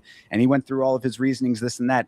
And those end up being like the shaping of the narrative from his side, when everything that we're just talking about here with fighter safety and consistency and rule enforcement, Herb Dean with the back of the head elbows, those kinds of things never end up entering that conversation. So he almost gets shielded from that while still cozying up with the promotions and doing like what you're saying, possibly, shaping a little bit of the narrative to move the promotions into the state more, generate revenue. It goes so far. Like I said, I'll cap it off there, but suffice to say, it certainly is something that is concerning to me. Yep, I can go on as well. Yeah. Listen, hey, that could be a different stream for another time. You guys can have your moment to go on about the regulations and all that stuff. But right here, right now, I think it is obviously just to go on this point about the fines. I think Michael Bisping here had a really great thing to say. It's not really great. It's obviously just kind of common sense. Is that Patty Pimblett jumped on the cage like a lot of fighters do. It's the athletic commissions trying to get a few bucks for themselves, and whatever they're going to do with the money that they get, I don't know. They're not changing shit. They're not implementing new things. So who's getting this money? And that the $2,500, who is this actually going to is the real question. Yeah, I mean, it's why, like, they don't have enough money coming in from every time that they're involved with a fighting organization. They sanction all the fights for all of the promotions. I mean, like, they're doing just fine in that regard. And then, like you say, what are they spending that money on? It's certainly not on more referees. It's certainly not on better training. It's, you know what I mean? Like, it's certainly not on the things that are going to actually improve the sport overall or make it safer for the fighters. So yeah, what does that just go into a big, maybe they put it into a big vault like Scrooge McDuck and they just all swim in it. Herb Dean swims in it, of course. Backstroking. It's Christmas bonus money. Literally, Jesus Christ. I mean, well, Christmas bonus. Well, I'll tell you what, it wasn't a Christmas bonus. Speaking of Michael Bisping, this was just the bridge to the next one. This was interesting just to bring up because there was a time where Michael Bisping got knocked out. And I think this is key that we just kind of run through. You've seen this knockout before, of course, but we'll just run it down really quick. I think this is in slow motion, so I already have it skipped just a little bit ahead. But we'll run it down really quick.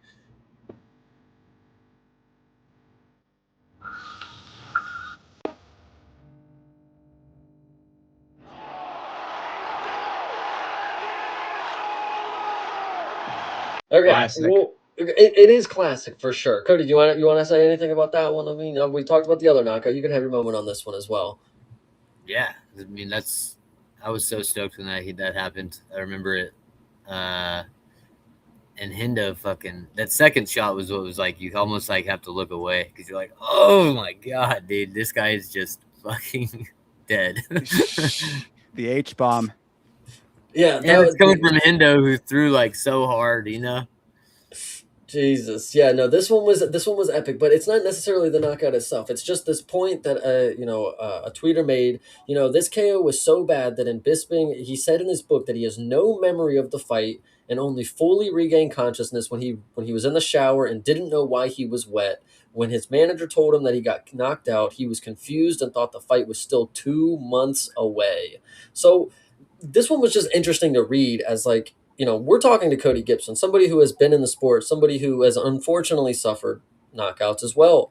What would you like to say to this point? It's like, not necessarily have you experienced something to this level or anything similar to that, but this is a dangerous sport, man. I'm not gonna lie, dude. I worry about you when it comes to stuff like this. When I read this, I was like, bro, I'm about to talk to Cody Gibson. This shit is crazy. I don't know. Yeah, I never got hit by Hendo, but thank God for that. Yeah, man, I don't know, I feel like when you're young, you're like, you don't give a shit, and then when you get older, you definitely start thinking about it a little bit more. And it's not even just about the brain stuff, which you do think about, but it's more about just how fucked up your body is and all the injuries and my son wants to play all the time. We got a trampoline and he always wants to jump on the trampoline. And there's days, especially in training camp, where I'm like, I don't got it in me today, man. I'm just fucking sore and I need to get on a roller. And so yeah, I think it's more for me. It's more the body. I mean, yeah, the head too. But I only got knocked out once, and I never got knocked out in the gym. I never got concussed in the gym where I felt like it was concussion syndromes, throwing up or that kind of stuff. I know guys who had crazy syndromes from concussions and just from training. Chris Holdsworth is one that comes to mind. Just kept getting concussions in the gym. That's a good story about TJ Dillashaw being an asshole. And then who else is another good example? There's a couple of good ones. The O'Hare, right? Oh, my buddy Mason Fowler, the guy who's the UFC BJJ champ. Nice. Good So call out. Hell yeah. he's got a win over Craig Jones. Like, he's one of the best in jiu-jitsu. And he was an amateur fighter from Fresno when I first started training with him, when I would go up to Fresno to train about an hour north of where I grew up. And he was like decent. Like, I think he was like 4-2 as an amateur. He's a purple belt, definitely a grappler based, guy. But he kept getting concussions in the gym, like, constantly. And then he just said, screw this, I'm done fighting. I'm going to, invest all my time and energy into jiu-jitsu. And now he's like he probably makes more money in jiu-jitsu than fucking 70% of the UFC roster, Yeah. Worked out. No, it definitely did. I mean, hey, I did not know that.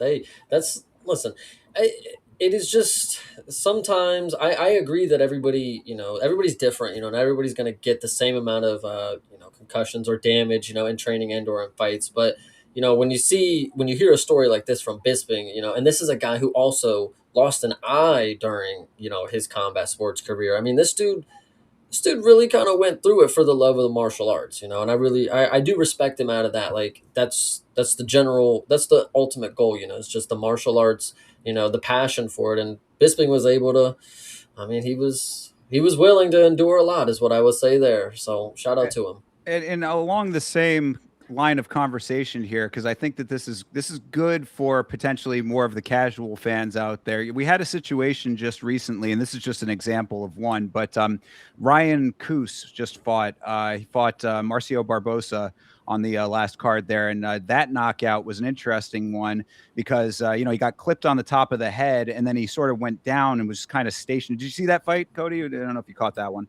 Yeah, he was like a wrestler dude, white dude, like a goatee or long hair, and he was fighting that Brazilian who hit like a horse, right? Yes, yeah, exactly. You know what I'm talking about there. So yeah, he goes down and he's on the ground there, and eyes wide open, but you could kind of tell if you're looking at it that he was just not there. So I mean, I guess I would just, like, for the casual audience, it's like there is an acknowledgement that, like, no two knockouts are the same, and that people react to them differently, because I can guarantee you that some of the less informed viewers of the sport would look at that and be like, well, why didn't he just move? Why was he just sitting there? And so, like, I think that it's important for there to be an acknowledgement that, like, he was not able to do that. Like, that was a knockout, even if it didn't look like the traditional one. Yeah, and it's crazy too, because in boxing, they have, like, they stop the fight when there's a knockdown, and then they give the guy a standing, they count to 10, and the guy has to show that he's back up and, like, fully there and not wobbly kneed or, like, stumbling around. He has to be present, and then the fight continues. And in MMA, I mean, it's so different, like, which is, I mean, I love MMA, so it is what it is, even the violent part of it. But it is weird when you see guys say things about knockouts and then, like, you put it in contrast to what boxing is, and you're like, bro, we're, like, it's way worse in some ways. But I mean, you also can get knocked down, I don't know. In boxing, in my opinion, the head trauma stuff is still worse in boxing. And my main rationale around that is that you spend all of your time punching each other in the head. I spend a good amount of my time punching each other in the head, but not as much as you. You also wear 16-ounce gloves, and you hold them up to your head as pillows to protect yourself in some instances in boxing with a high helmet guard. And every time it hits your head, it's rattling your brain. And I don't train like that, where I'm just, like, constantly fucking taking shots, even through the temple or just through the head, getting in tons and tons of boxing rounds, like, on a weekly basis. And especially in a lot of boxing gyms and the culture in them where the guys fucking sling them, I don't know. Yeah, absolutely. Maybe Yeah, well, I'm just like, I'm just trying to, like, believe that, like, nah, boxing's fucking worse, man. Well, I mean, thankfully there's no there's no push for the necessity for you have to ever go into that world if you don't want to. Thankfully, I mean, I've always that's kind of goes back to that other point we were making before. It's like there's no definitive need for these worlds to all cross over, but for some reason, because they're similar but different, there's like this constant conversation surrounding if you went here and if you did this, it's like everybody just pick a lane and stick to it. Whatever makes you feel good. This next one's going to be really good. So, obviously, The Ultimate Fighter is something that is currently airing. The last episode just happened on Tuesday. Cody Gibson is, a tough alum. This is awesome to have him here, that we get to hear some, first-person perspective on some things. But I just wanted to share that. Let me preface first. I am going to finish watching the last episode on stream with everybody. I have not yet, but we are going to just go ahead and spoil it right now because I'm very happy to say Muhammad Ali went ahead and got himself a victory, is what it looks like. And we'll just go ahead and watch the finish real quick, just because I think it segues perfectly for what we're going to get into. But just Thinker, endure this really quick for me, buddy. You got it.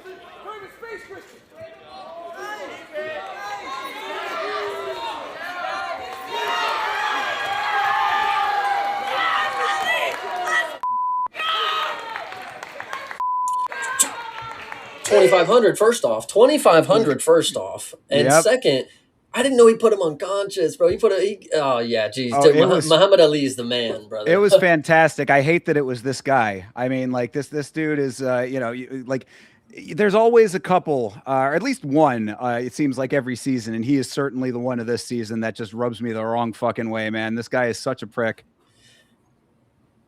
Yeah, Cody, have you been keeping up with this season? Do you normally keep up with the seasons themselves as somebody who's been on the show? Do you normally try to watch all of them or what?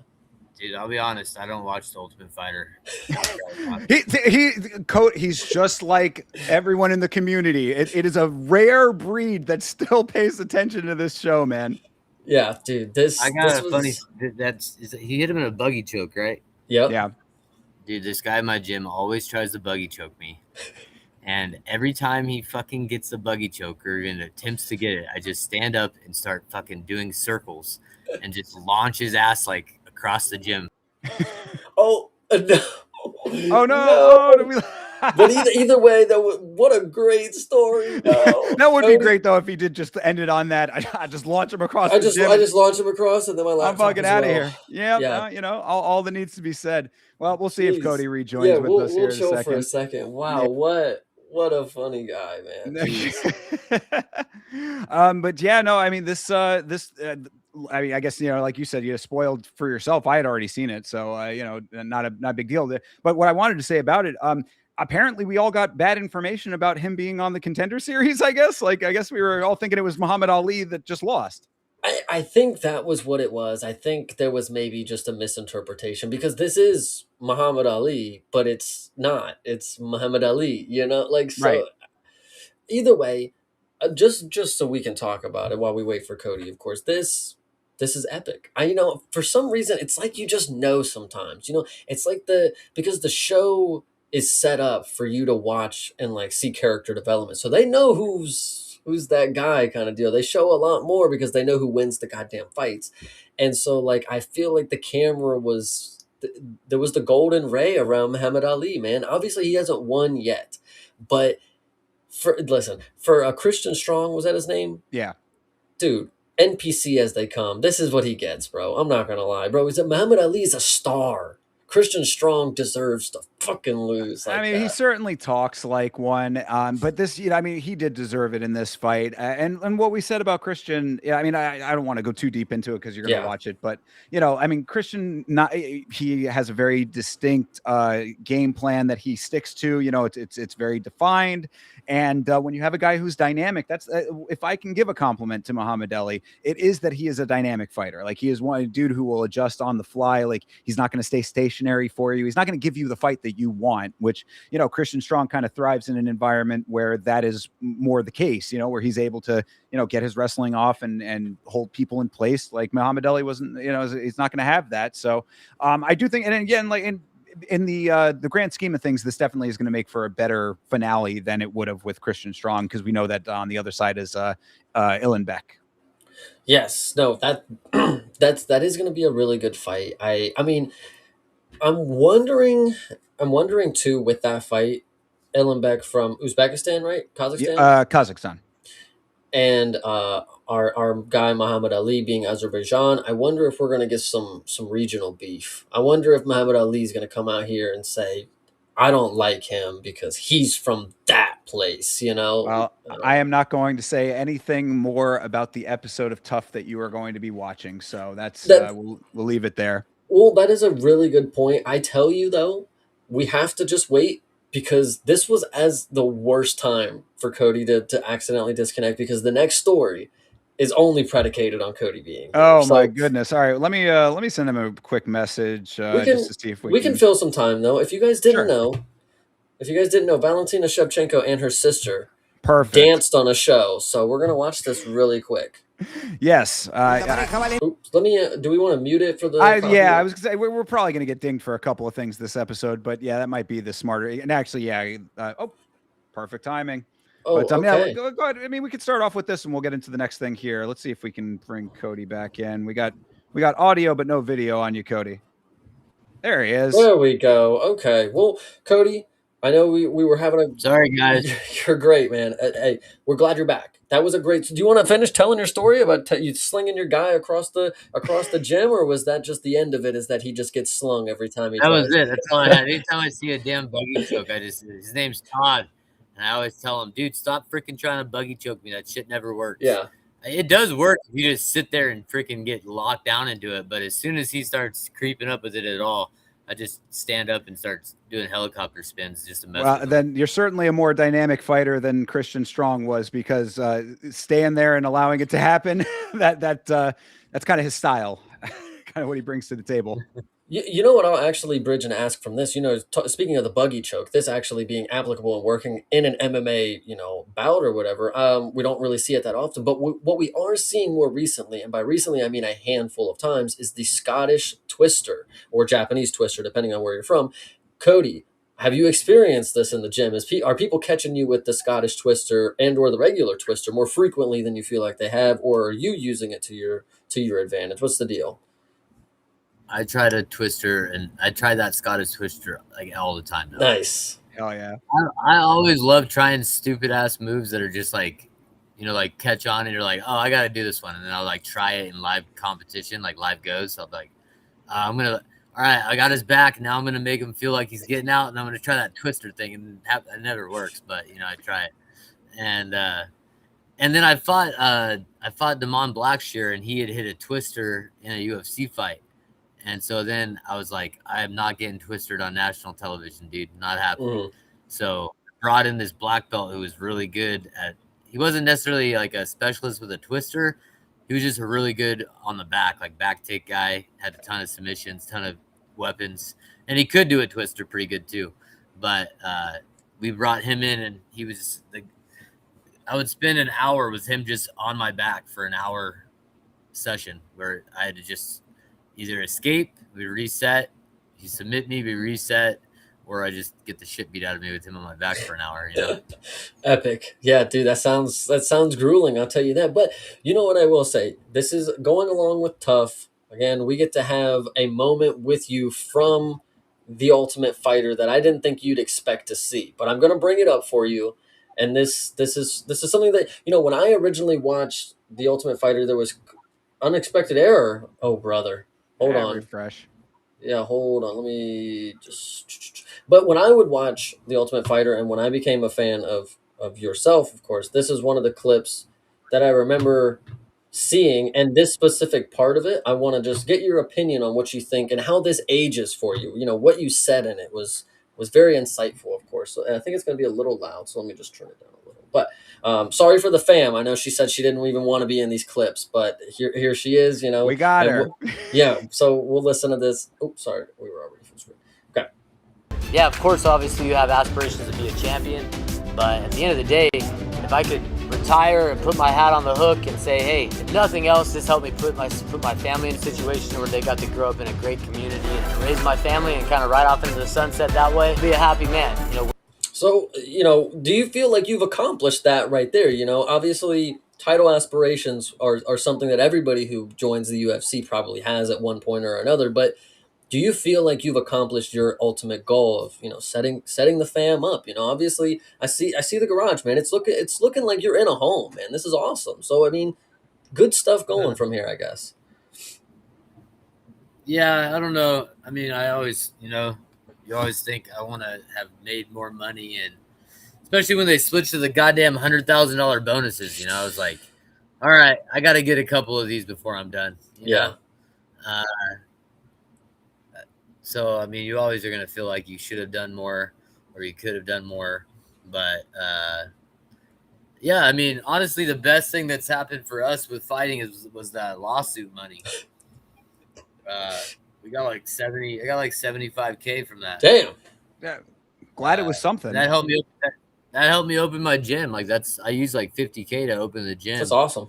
And so and now I've got this little gym, and like I'm still learning. Like still learning how to be an accountant and how to be in marketing and wear all these different hats, and like either learning or you outsource when you have to outsource, but you try to learn shit and do it like yourself as much as you can. And so it's still been a process, but it's been fun, and like it's a cool little side hustle venture, and I get to teach martial arts, which is fun too. I got like you just get like these middle-aged dudes, and they're like dad, and like they do their job, and then like they've never grappled before, and then like seeing them grow over the course of just 5 months, it's like, dude, this is pretty rad. Well, so you being a teacher, obviously now you're in the point of your life where you get to teach martial arts, MMA or whatever. Do you feel like this is like your purpose? Like you feel like this is the end goal that you were looking for, or at least the one that found you and you're happy with, kind of deal?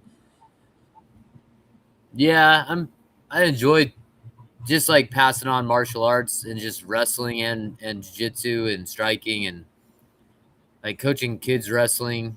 I still do that too, and just passing on martial arts because it benefited my life so much. It's cool to like give it back to other people, and like it's cool to see all different people, like whether it be young people, like a 4-year-old in my little Pee-wee program and their growth, or my 44-year-old, who's like, hey, he's shrimping out there now, like, hey, he's starting to move, like he's understanding the concept, and like that's cool too, Hell yeah, that's Love awesome. it. Yeah, absolutely. And we'll definitely, get your plugs on all of that and make sure you shout it out and stuff. And also, we'll talk privately about some marketing assistance with that. I might know somebody who could help you out. So, but nice. There you go. All right, Chase, what's Well, what we got? and this was just, talking about at the end of careers, from Cody himself here back in 2023 or 2022, whenever this would have been recorded, some time away.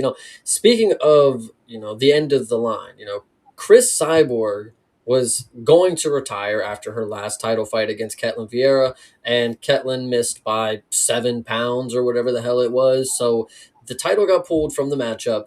And from what I heard, and this is before this, you sent me this this link, Thinker, but from what I heard, once the title was pulled, that was official. She was going to fight again. Like, I'm going to defend the belt kind of deal. So I didn't know she had officially said that I'm going to retire, but then walked it back. So here's at least, an article saying that she's not retiring. I don't know if that changes anything for anybody. Cody, do you think Chris Cyborg is, one of the greatest, of course, but, where do you think her not retiring is going to lead to? Of course, is she just going to defend the belt once more? Is she just going to go on another crazy run? Because she hasn't even lost in like fucking 9 years or something.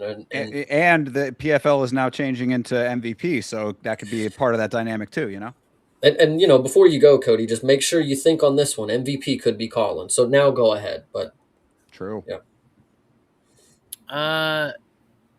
Yeah, I think she's in a position where she'll be a part of a big card, Like I could see her on a Netflix card as like a main card fight, Oh yeah. And if they're paying like they did and they did the last one they had in LA or whatever, they paid pretty fucking good. There's a kid from LA, he was in the UFC for a while. He's like, but he fights like on the regional scene now, and like he's okay. He's a 135 pounder, so I kind of follow him. And he got on that card and he made like 50K. Damn. And I was like, this guy's been fighting for 3 or 4K for the last like 4 years. Like Yeah. I mean, it's nice to see them actually starting to potentially put a little bit of money into it. That's the big $1 million question, no pun intended, when it comes to Jake Paul and this MVP experiment with MMA. Is, he's been very vocal about fighter pay, which is something that resonates with me, of course. And is he going to put his money where his mouth is? Are they actually going to start, making some improvements over there and getting these people paid accordingly? Yeah, this will be good. I'm excited to see what happens. Listen, Jake Paul, I got a guy he's wanting to get some money. So keep us on speed dial is what I'll say. Go ahead, Thinker. Sure, yeah. And also the reason I wanted to bring this story up was because I thought it was interesting, at least as it was described to me. Now, I mean, Cyborg might have a different version of how she would recount the story or everything, but the way that it seemed to me was that prior to the weight miss, that the promotion was pushing her retirement because this was the last fight on her contract. So they were basically like, Cyborg's last hurrah for the marketing of it, when she never really even said that was going to be the case one way or another. It just happened to be the last fight on the contract. So it seemed slightly underhanded to me as far as like a promotional tactic goes. Like, you're putting that on the fighter without them necessarily committing to that decision. So I don't know if that plays in any kind of thought on this, or if Cody, if you've experienced any kind of like underhanded promotional tactics of that sort, or similar. Well, definitely on the Ultimate Fighter. I mean, that was the whole like show. Or they would just try to like push a narrative that might have been some small incident that like one person said something. And I hate to defend Brad, but there was this like he was late sometimes to the van, like we would all be in there and he'd be like a few minutes late. And I remember being annoyed with it like once or twice, and a couple of other guys got annoyed with it once or twice. But first of all, he didn't do it like every time. It was like it happened a few times, and like someone was like, "Hurry the fuck up, Brad," or something like that, But it was like a comment, and then like that was it. And then like for some reason, like the producers of the show, like every night, so what's going on with Brad in the car? And he's showing up late. How mad is everyone? And I was like, what the fuck are you talking about? I mean, that's, it's fun. So, I mean, I guess, for the record right now, Brad, not as much of a diva as the show made him out to be, because that was certainly the narrative on the show, right? Brad Katona is a diva. Yeah, and he was. There were things about him that were diva-ish, but I'll give him that. It wasn't that he was late every single time to the van. It happened a couple times. Well, then that also leads me to my second question here, because on that season, and I didn't know if we were going to go in this direction, but I'm glad that we got here. There were a couple of little incidents here and there, and obviously with Connor on the show, that made it its own dynamic and all of that. But of the people that actually had a little bit of that reality show kind of cattiness, I don't know, the confrontational elements, you were actually one of the dudes that had the most with Brad before your fight. And I wanted to know how much of that was show related that they built up, or how much of that was actually coming from you. No, a lot of it was just me getting annoyed after a while, like you sit there and watch him do stupid shit over and over, and you're just like, this guy, dude, this guy. and then you're cutting weight, and like you're living with these guys, like, so you're just kind of like, we were toward the end of it, and I was just like, I fucking had it with this guy, dude. Heard enough guitar playing love songs back home, huh? It was always funny to me.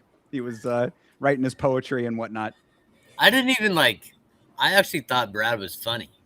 Like he was like the guy on the show to me who was like weird and the kind of like comical, like, I don't know, like he'd always say some funny shit and like do something stupid. Like he was kind of like just I don't know how to describe him, but I actually didn't hate him on the show. Like but then he got annoying at the end, and I started chirping at him, and then I just wanted to beat his ass.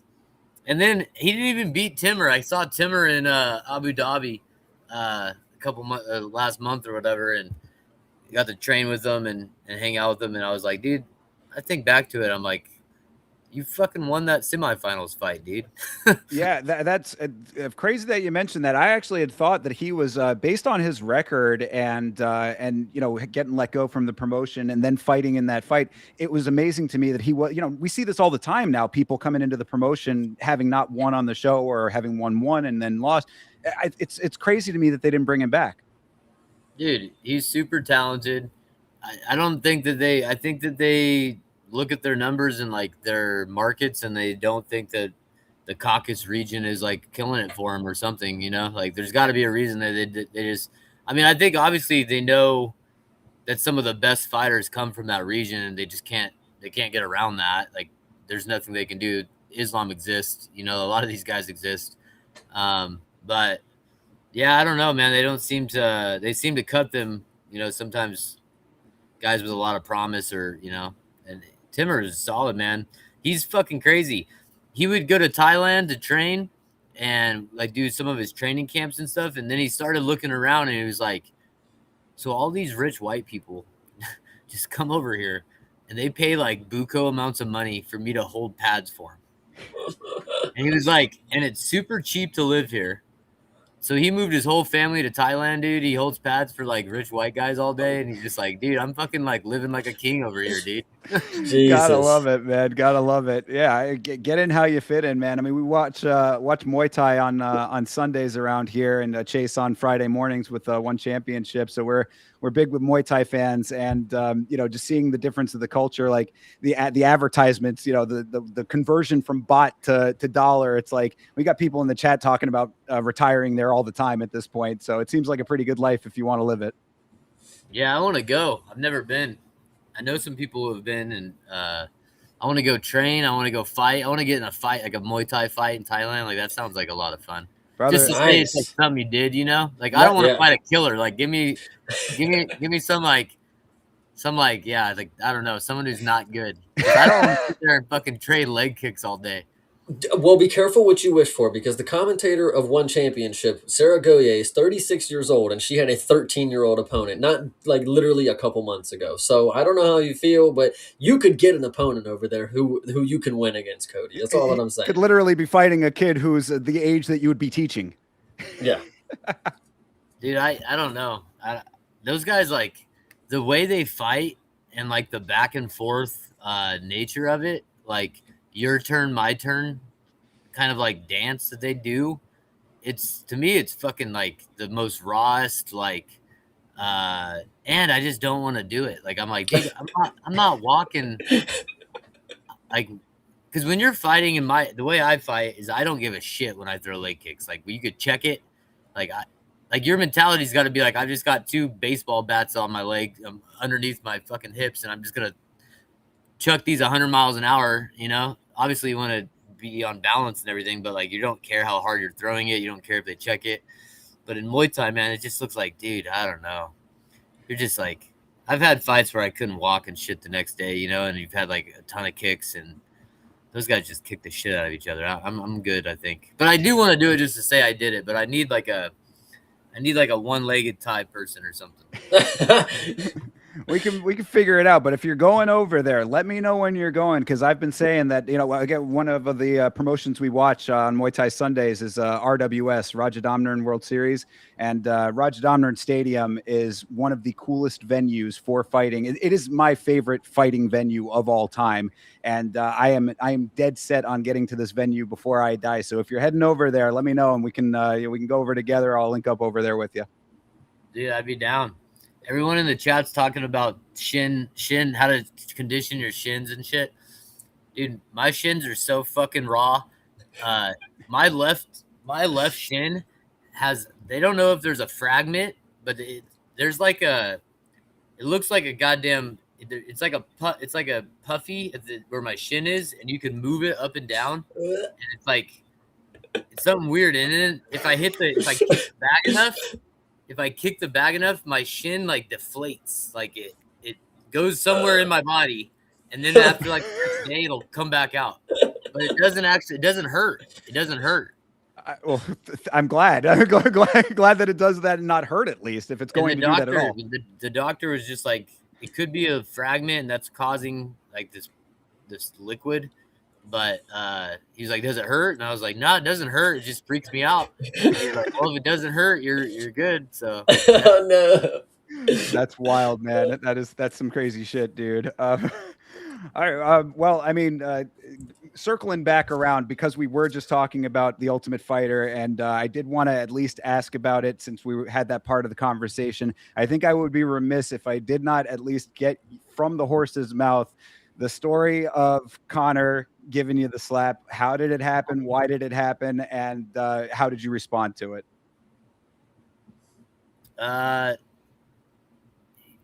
We were winning all the fights, and Connor was acting like a dumbass most of the time, or just like, like he would be on a high or he'd be on a low.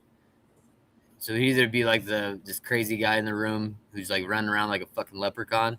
I wonder why that was. I mean, highs and lows with Conor McGregor, yeah, crazy. Because he was on a shit ton of blow the whole season. Confirmed.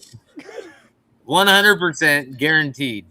And then other days he'd be in the background all slunched over, and you're like, it still reads, like it's the same. And anyway, the narrative amongst the fighters became, because he started canceling practices and like not being at practices, and like, like he wasn't always around. And so the narrative became, oh, if we win this quarterfinal fight, he's just going to get in his jet and go home because he doesn't have any fighters left. We still have a couple more weeks left in the house. We still have the semifinals, and he'll just be like, well, there's no more reason for me to be here. I lost them all. And I honestly do think that he might have done that. Anyway, so when our guy was winning, we were shouting at him, like, fire up the jet, Connor. And so that became what we started shouting at Connor.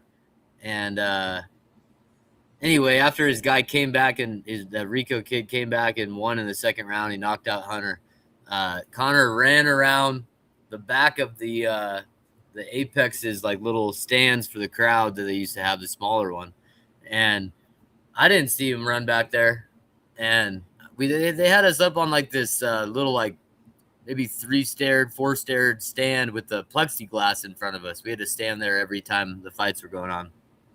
And he came running up the side and he scaled the plexiglass, like kind of like, because we were probably like, I don't know, 8 feet up, from where we were standing, where my head was, probably 10 feet up.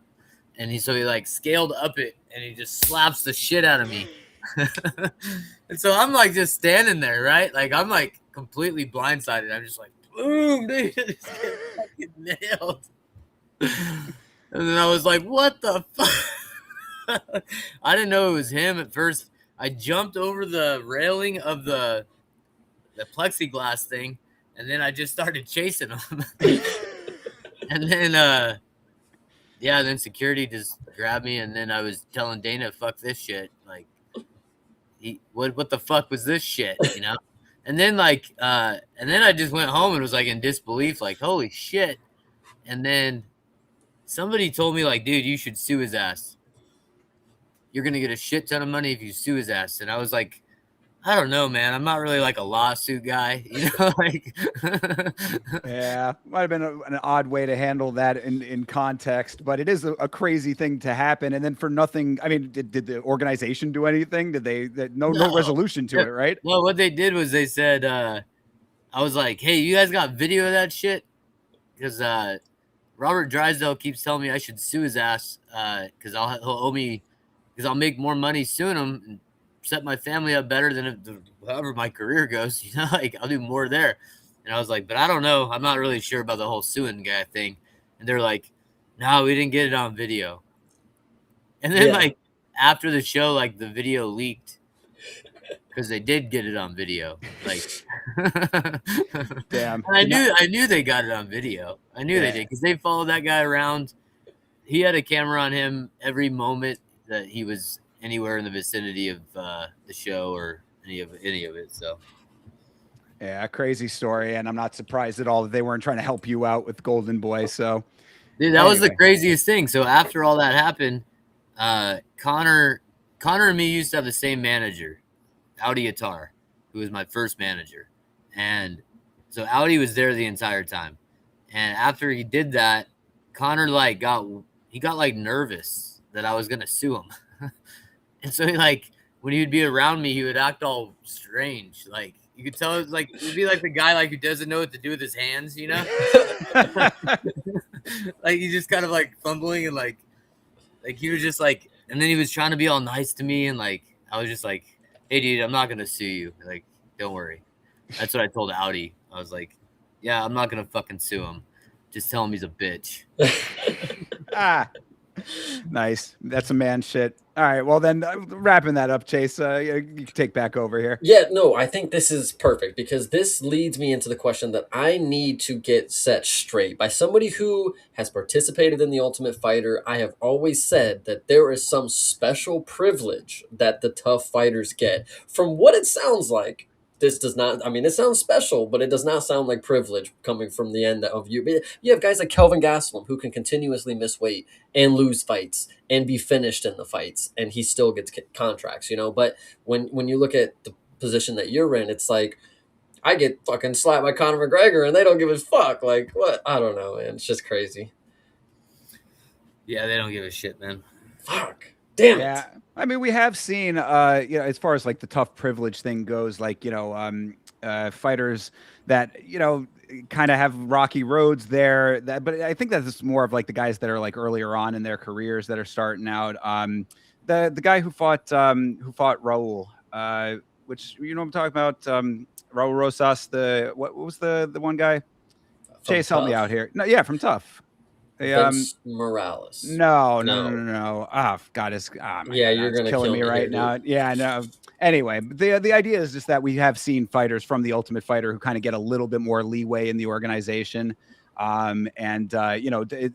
maybe they don't necessarily deserve some of the support they get, but they were on the show, so it seems like they get taken care of a little bit better. But maybe that's just a perception for some fighters and not across the board. Ricky Tercios, thank you, 10-7 in the chat. That's what I was talking about. Yeah, no, another person that I can think about was Joseph Morales. I mean, literally the only person on the whole season that was already in the UFC. Now he's on Tough. He comes back and he's going to get probably I'm telling you, this title run that he's about to get is about to be crazy. But there's just a lot of people, they get coached by DC now. And it just, the way that they're going to get a path seems to me that they get it a little easier because they get easier matchups than, say, somebody from Contender Series. They get thrown against a goddamn killer in their first fight and then they die. It's crazy. No, good illustration of this. Chapolin, who just fought recently. Fucking Chapolin on Tough, then gets another shot on Contender Series, doesn't make it there either, then just gets the call up, skipping the line. Yeah. It's now granted, again, these are all situations that maybe we're drawing dots where they might not be, but it does seem that they're, Tough kind of puts a little bit of a different aura on fighters at times, it would seem, but I don't know if that necessarily translates to all fighters. I never felt it, but shit, who knows? Yeah, fair play. But speaking of feeling things, this next story. Well, first off, speaking of feeling things, we will get back to that. We are rounding around the end of the show that I have stories for. So if you guys have anything else, please just save it for the end. We'll sit here and chat with Cody for a little bit, and we'll make sure we get a good rundown with the chat. If you have questions now, it would be a good time to start putting your questions in there, and we'll pick some out. Hell yeah. But speaking of feeling things, this movement that you are about to witness, I mean, Cody, we talked about different opportunities, outside of the UFC, RAF, Karate Combat. Now, this is the one that I think has the biggest potential. We didn't even run it down, but listen, we have another person who is no longer in the UFC, but now they are stepping up to the plate in Power Slap. Chris Barnett, what are we saying here? Are you coming along to the idea that you are going to be the next Power Slap E? Cody, let's go. What's funny is when they do the Power Slaps at the Apex. Yeah. And so when we were on the show, we were training and they were trying to do the Power Slap, so we had to be around those guys a little bit. Oh no. And dude, some characters. not the brightest bunch. And I was just like, how the fuck are they getting this sanctioned? How are they doing this? The commissions then, don't care. You already ran it down. And then it made sense when Dana was like, oh, it's getting like crazy views or whatever. And I was like, oh, in like the shorts format, I understand power slap, you know? Like I get why. Are we good? Can you hear me? Oh yes, yeah. It gave me like an error message as well. But yes, we should be good. Everything's fine. Everything looked all right on my end. But then I started realizing, oh, it was just for like the scrolling, the doom scrolling power slap on TikTok and Instagram, and I was like, okay, well that makes sense. I don't know if that's a business, but maybe. Oh yeah, no, I mean there is money to be made there. But so then you've never actually watched a full power slap event then? No, they tried to put it on at the house on the show. I was like, they were trying to like promote it or whatever, you know. I'm like, you guys want to watch power slap? And some of the guys were like, "Fuck yeah!" You know, like, you got out easy then, because and this season of The Ultimate Fighter, they actually took the contestants to power slap, so you at least didn't have to watch it live. I would have told them I'm not going to the goddamn power slap. Jesus. So, yeah, no possibility of Cody Gibson in power slap then. No. Okay. Thank God. We talked about head trauma. True. Yeah. Yeah, no, well, the real question is, and now that we know that Chris Barnett is going to be in Power Slap, the biggest matchup of all time would be between him and, you know, like Jack Swagger, of course, who's now over there. But the real questions that I have is, Cody, in your time over there meeting and hanging around these Power Slap guys, did you see the crazy Hawaiian? Did you meet the infamous guy who lost like 500 pounds? Now, he's no longer what you would have seen, by the way. He's 500 pounds slimmer. I don't know, Ozempic is crazy these days or what, but did you or did you not meet the crazy Hawaiian? I don't think so. I don't. Damn it. I just remember these guys were practicing on those bobs. Just slapping. Like in the warm-up area, they were practicing on bobs. And then like they were just like, the dude who was by me was like just an Okie from fucking Muskogee, man. Like, which I love Okies, so don't get me wrong, but I was just like, this guy, dude, they're just pulling these guys out, aren't they? Yeah, they are, and it's absolutely fascinating. I have done my fair share of watching some power slap, and I tell you guys, it is something to behold, man. They found some specimens for that shit, Jesus. But okay. So no power slap. That's cool. We can rule that one out. Karate combat still on the table. Dirty boxing, maybe. Bare knuckle. I'm not saying. Listen, Cody. I'm not the one to speak for you. Whatever. But obviously, we still have options. That is just running down the list. But if you did not know, Scott Coker, he's got an MMA promotion coming. You could be on the first Scott Coker card, my guy. We don't know when this is. There's a launch event coming. I don't think it's anything necessarily important to note right now, other than this could be you. This could be your calling, Cody. I'm ready to hear that you're excited for Scott Coker. Is there anything you know about Scott or anything? Yeah, I mean, I've heard that he's starting a promotion and next year and has some money behind him. So that's always good when you get more. The more promotions, the better for the fighters. So, yeah, I don't know.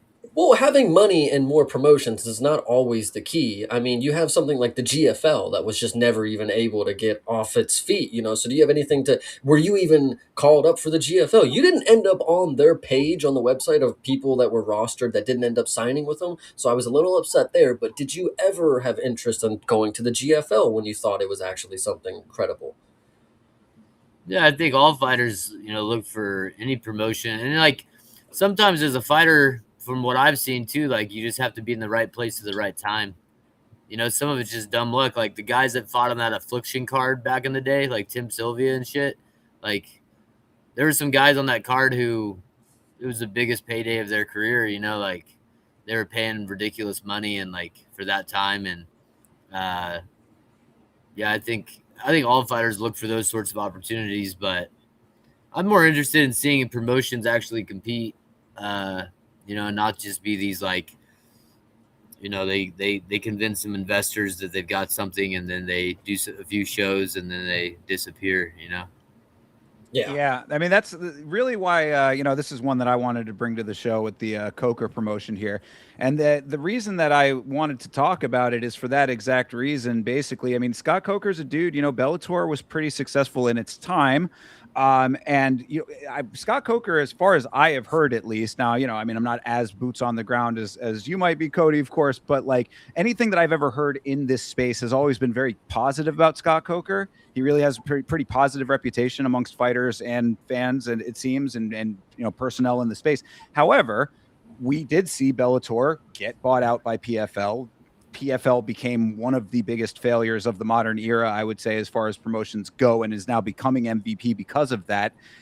I don't know if the legacy, I mean, it changed hands from Coker to be that. So maybe you could say, he disengaged at the right time. But do you have confidence that a promotion like this with Scott Coker, if he does have the proper backing behind him, could be something that does have that lasting power and becomes an actual, a mainstay? Or, GFL is actually a decent example of one that, there was a hype behind it to an extent. They certainly tried to make a splash, but it seemed like the pieces weren't in place to become reality. Do you think that there's more reality here? I mean, I guess it depends on what we define what the goal being, is there reality that Scott Coker could lead another charge to create another promotion that becomes what Bellator was at one time, or something to that extent, or Strikeforce even, maybe, there's a lot of fighters out there. There's a lot of good fighters out there. The UFC, picks their roster geographically as much as anything, so there's a lot of fighters who fall between the cracks that, end up being stars, and then they have leverage when they would do to come over to the UFC, so that it's not that we see that happen all the time, but we've seen it happen. I think personally that any promotion, if we want to talk about like the goal being a promotion that can compete with the UFC, I think that will not happen until legislation is changed. And until it's just too big of a hill to climb, and they own like 90% of the talent. So how are you? And they have them locked down in contracts. So how are you gonna,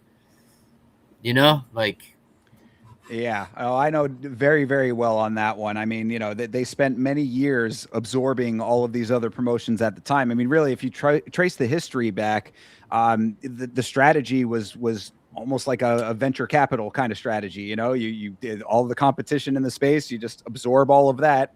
Really, everybody else who might want to be your competition has to play catch up at that point. And then by the time that they're even in a position to possibly challenge the dominance, they're already way farther up the top of the heap. There's really no catching them.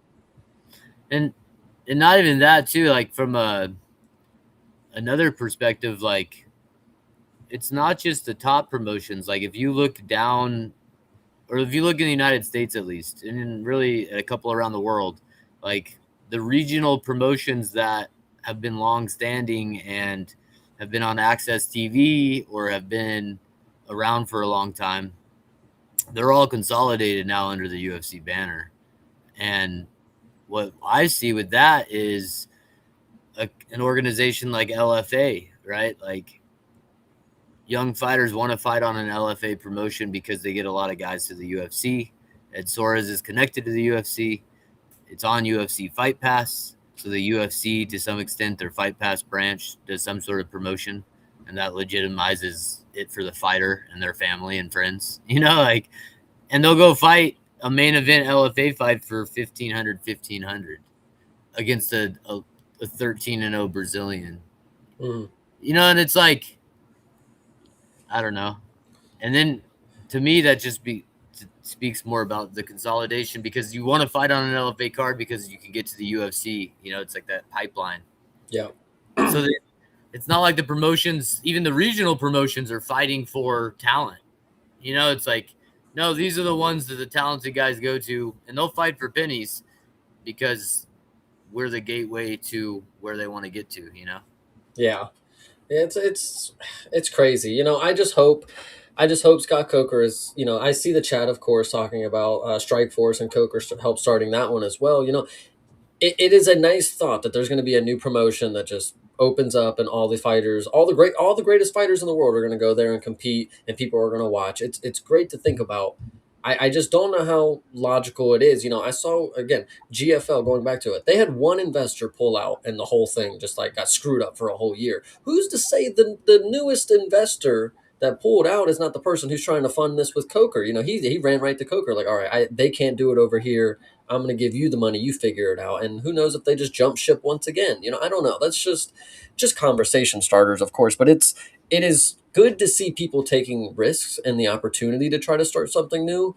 But the UFC is just such a well-oiled machine. Even somebody like PFL, who is a well-oiled machine to an extent, they just don't have the right pieces to compete at the level they need to. It's just, I don't know. It's going to take a lot for Scott Coker to like really make something of this, is what I would say. But Yeah, I mean, you could talk about PFL being a well-oiled machine. It was certainly oiled with Saudi money, and I think that when they pulled that out, that became a big problem for them. But I don't think it was ever all that well-oiled machine as far as the management went. And so that's, I think, the difference here, hopefully, is that if Scott Coker has the basis in management of a promotion like this, hopefully he's also got investors that are more reputable, credible, and actually going to stay in it with him to make this a success, at least to whatever level of success that he wants it to be or can achieve. I mean, that's basically what Cody's saying. It's like if you're aiming for the UFC, then maybe that's not the ambition that you should have. But if you want to be a solid, second option, or just something that's secondary to that whole ecosystem, like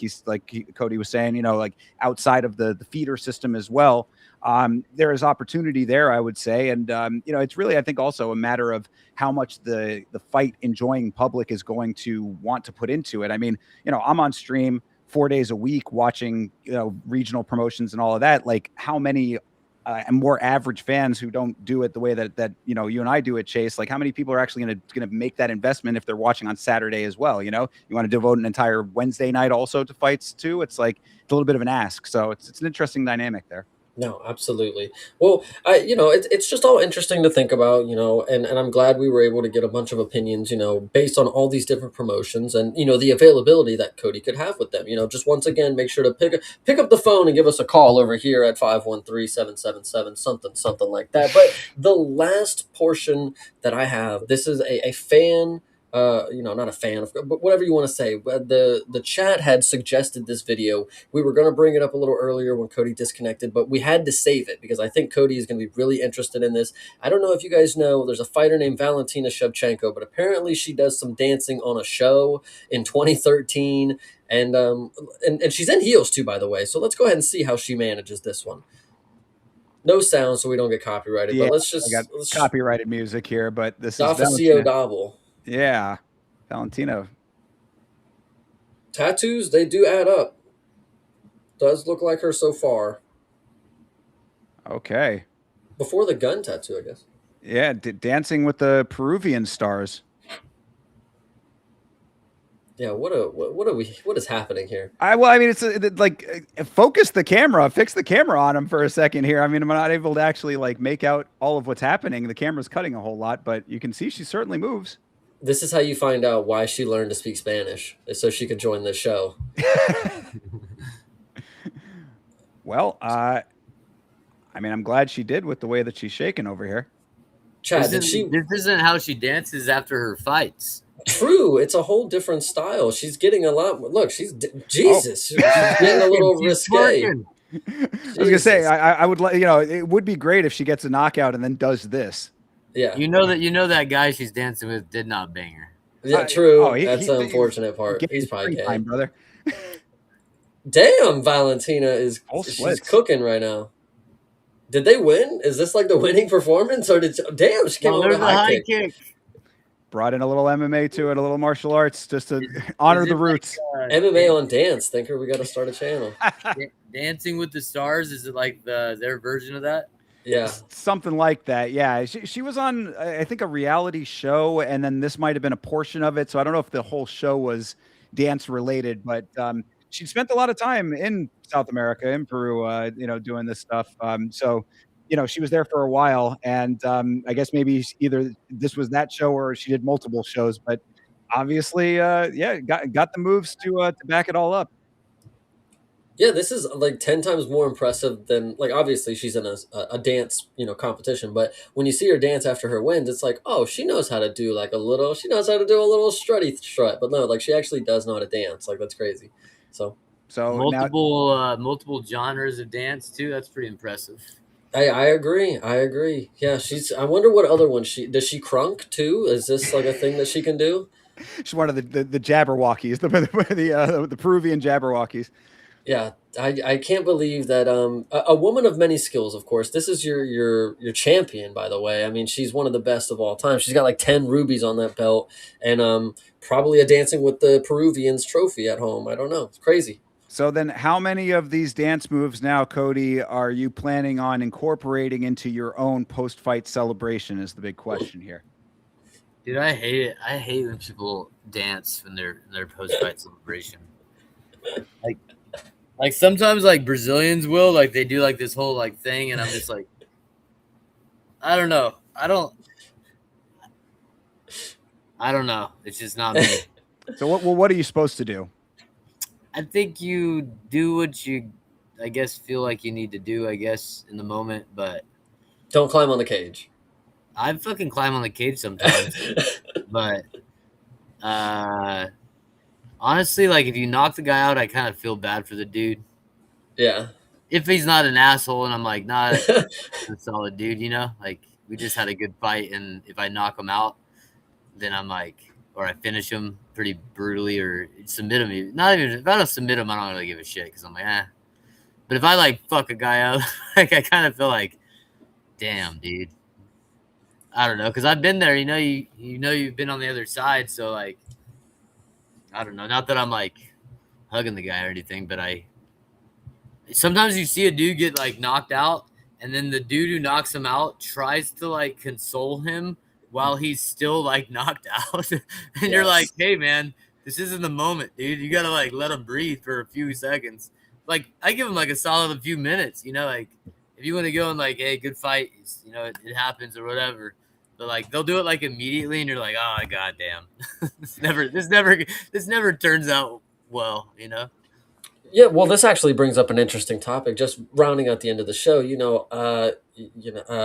the whole dancing after you win, that's one thing.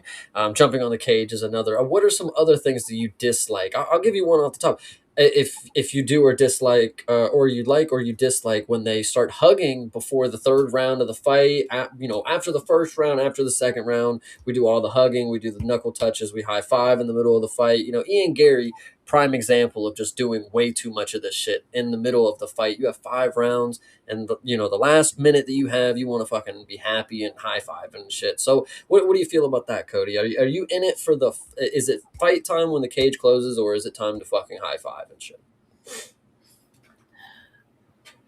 I feel like if you're in a main event fight, then you already high five in the middle. Like that could be it. True. Now, if you're in a regular fight and they don't bring you to the center, and the guy like gives you this fucking high five sign, I'm like, cool. But I never like give the high five sign because I'm also like, nah, I don't really have to give you a high five. Mm-hmm. I don't have to slap hands before we fight. Like the bell rings. Like if you think about the whole purpose of the high five, like it's like combative, like okay, we're about to compete in jiu-jitsu. Like a lot of guys will slap hands and fist bump, and that's kind of like the sign that like, all right, we're about to go,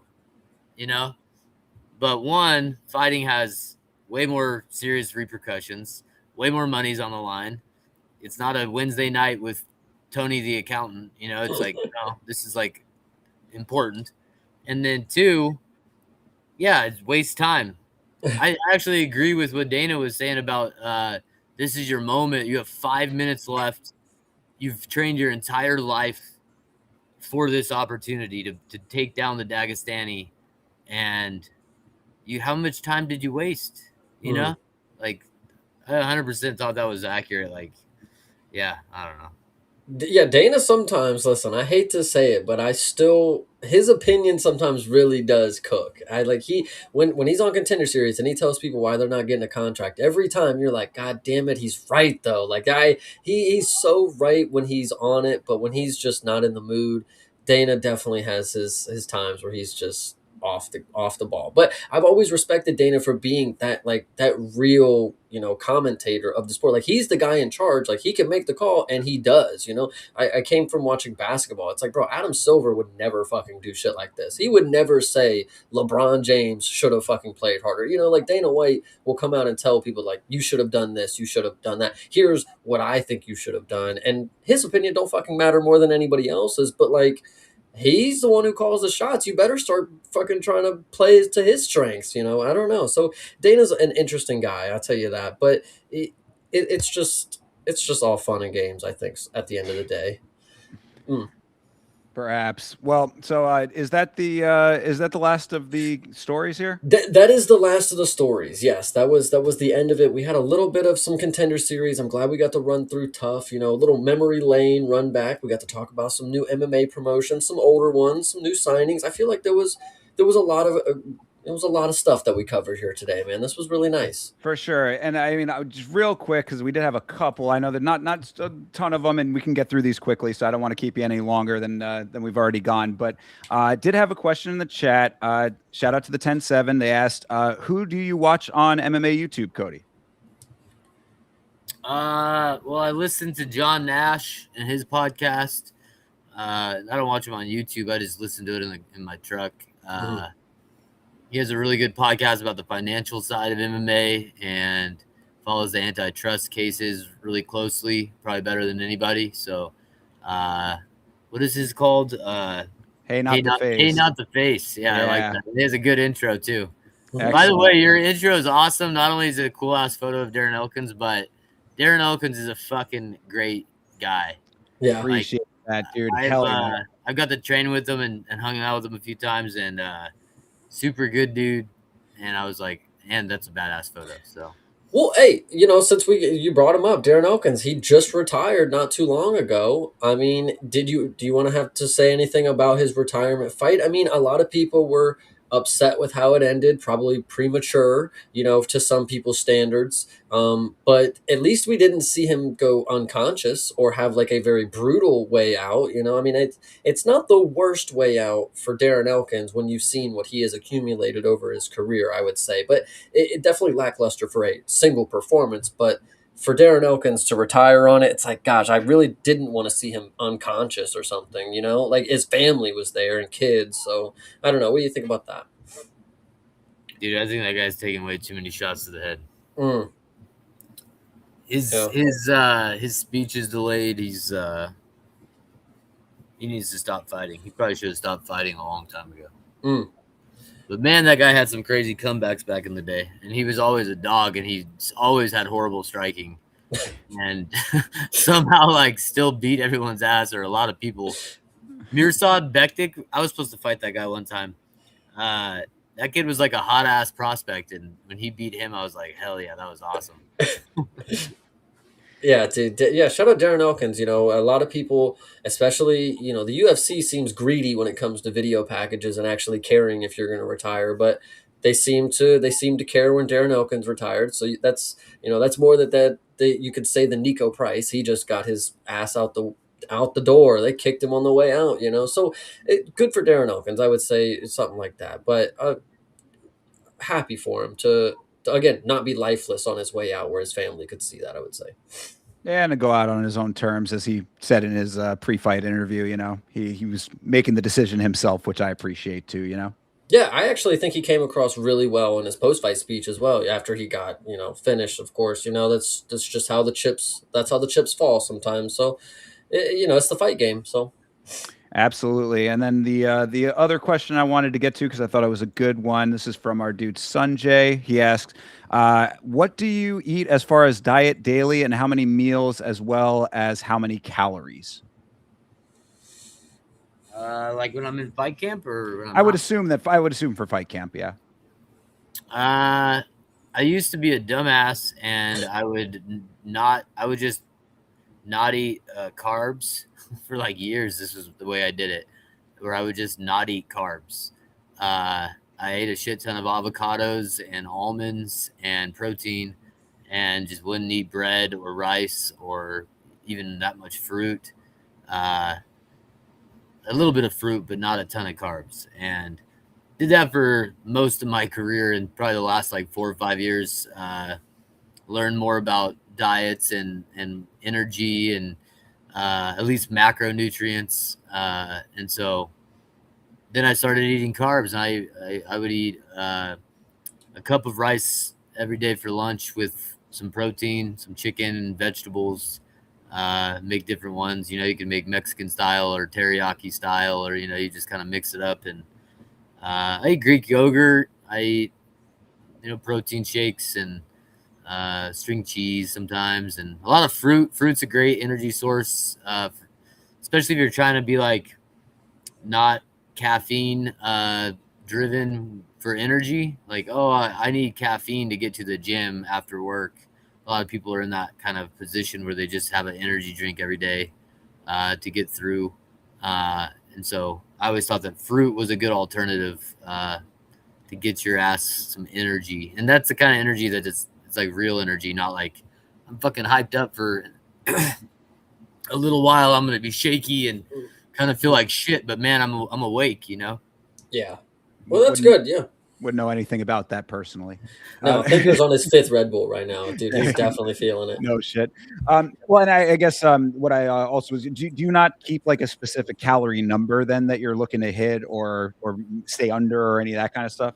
Nah, I feel like I kind of got the hang of it. Like I know I kind of have the same breakfast, I have the same snacks, I have the same lunches, and I know and dinners even, like I kind of just know what I'm supposed to eat, like portion size. But I've definitely flipped a lot and gone more to carbs and I don't eat bread still a lot, but when I'm in fight camp, but I'll eat a lot of rice and I'll eat protein, and I don't know, I just have it pretty dialed in where I don't really have to count the calories, like I don't really count the calories. Gotcha. Awesome. Well, I mean, I think that pretty well wraps us up then. Before we sign this thing off, Cody, this open floor to you. You talking about the gym. Tell us a little bit about that or any other things that you would like to plug. Please get it all, anything that you want to promote or talk about or, things that we didn't get to that you'd like to talk on, please. The, open forum for you. You've been such a great guest to us. I don't know. I'm just happy I had a good time, man. It was fun. You guys, I like the topics because some of them were like MMA and then some of them were just goofy shit like this. You get, you understood. That is definitely the nature of the show. So I'm glad that you enjoyed that. But I mean, at least tell us the name of your gym or anything about that. Yeah, so it's Renegades Training Center. RTC is our kind of our acronym. Yeah, we're just a small gym. I put in subfloors, so we have like spring floors. Just a lot of like the high-end jiu-jitsu gyms in Southern California, like Atos and stuff, will have them. Mendez Brothers Gym and stuff. And so I wanted to do something cool like that and give it a little bit different than a lot of gyms. And then, yeah, we have no-gi jiu-jitsu, so we're 100% no-gi school. We have a little competition team, and I take them to competitions and compete, and kids, high school kids, middle school kids, adults, and then I have kids programs too. And then we have a kickboxing program. My kickboxing coach, Castle Williams, runs an advanced and fundamentals class 4 or 5 times a week.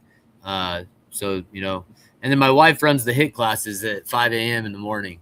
My wife was a personal trainer before she became a nurse, and she was a college basketball player. So she's really into like fitness. And so they incorporate bag work and then like full body workouts, and they do that early morning stuff. So yeah, man, it's been going good. And like I said, it's just been fun kind of building it and learning. And I always tell my wife, like, we're still in like the beta phase. Like we're still like testing things out and seeing what works and doesn't, and things we need to change and do. And it's going to be I feel like it's going to be a long process, and it's going to be a journey. And but we're having success. We're making money, and just reinvest it back into it. So it's not like I'm not driving I didn't pull up in a Lamborghini one week or anything and be like, oh, I got a gym now, I'm fucking killing it. But I think just reinvesting the money and that's been cool to see and be able to expand, grow. That's the kind of the goal for us. So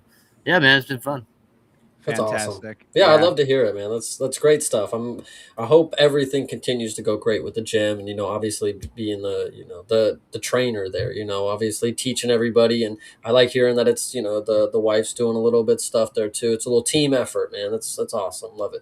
Oh yeah, I got my daughters are in jiu-jitsu, so they've been doing that, and that's been cool. And my oldest is always so damn busy with softball and basketball and volleyball, so she's hit or miss. But my 6-year-old's loving it, so she's I'm trying to get her to beat my 10-year-olds because my 10-year-old body one. So I'm like, once I can get my 6-year-old to beat up the 10-year-old, that might motivate the 10-year-old to give it a little more days to jiu-jitsu. So we'll see. You got a whole family full of athletes over there. It's crazy.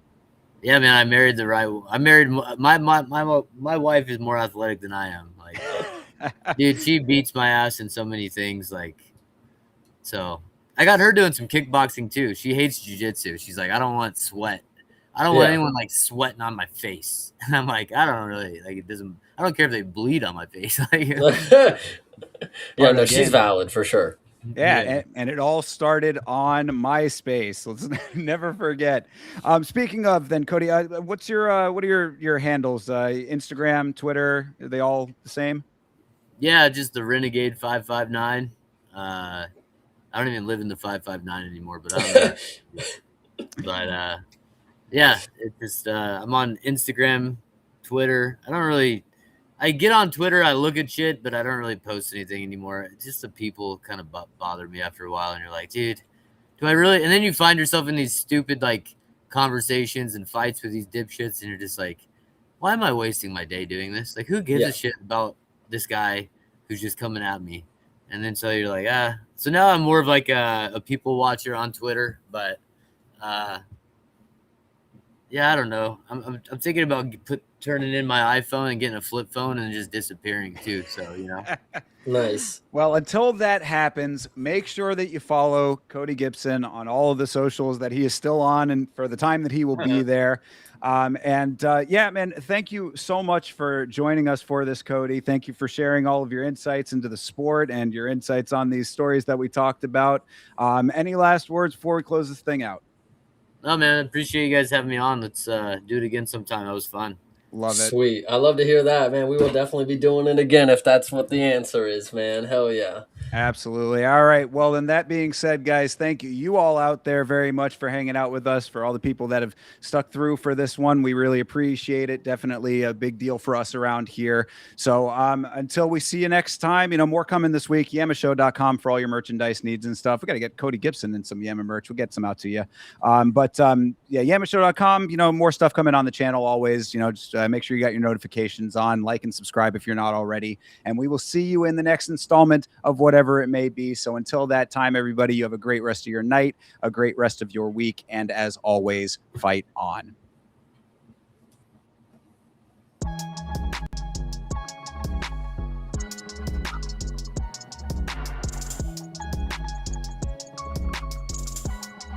Game.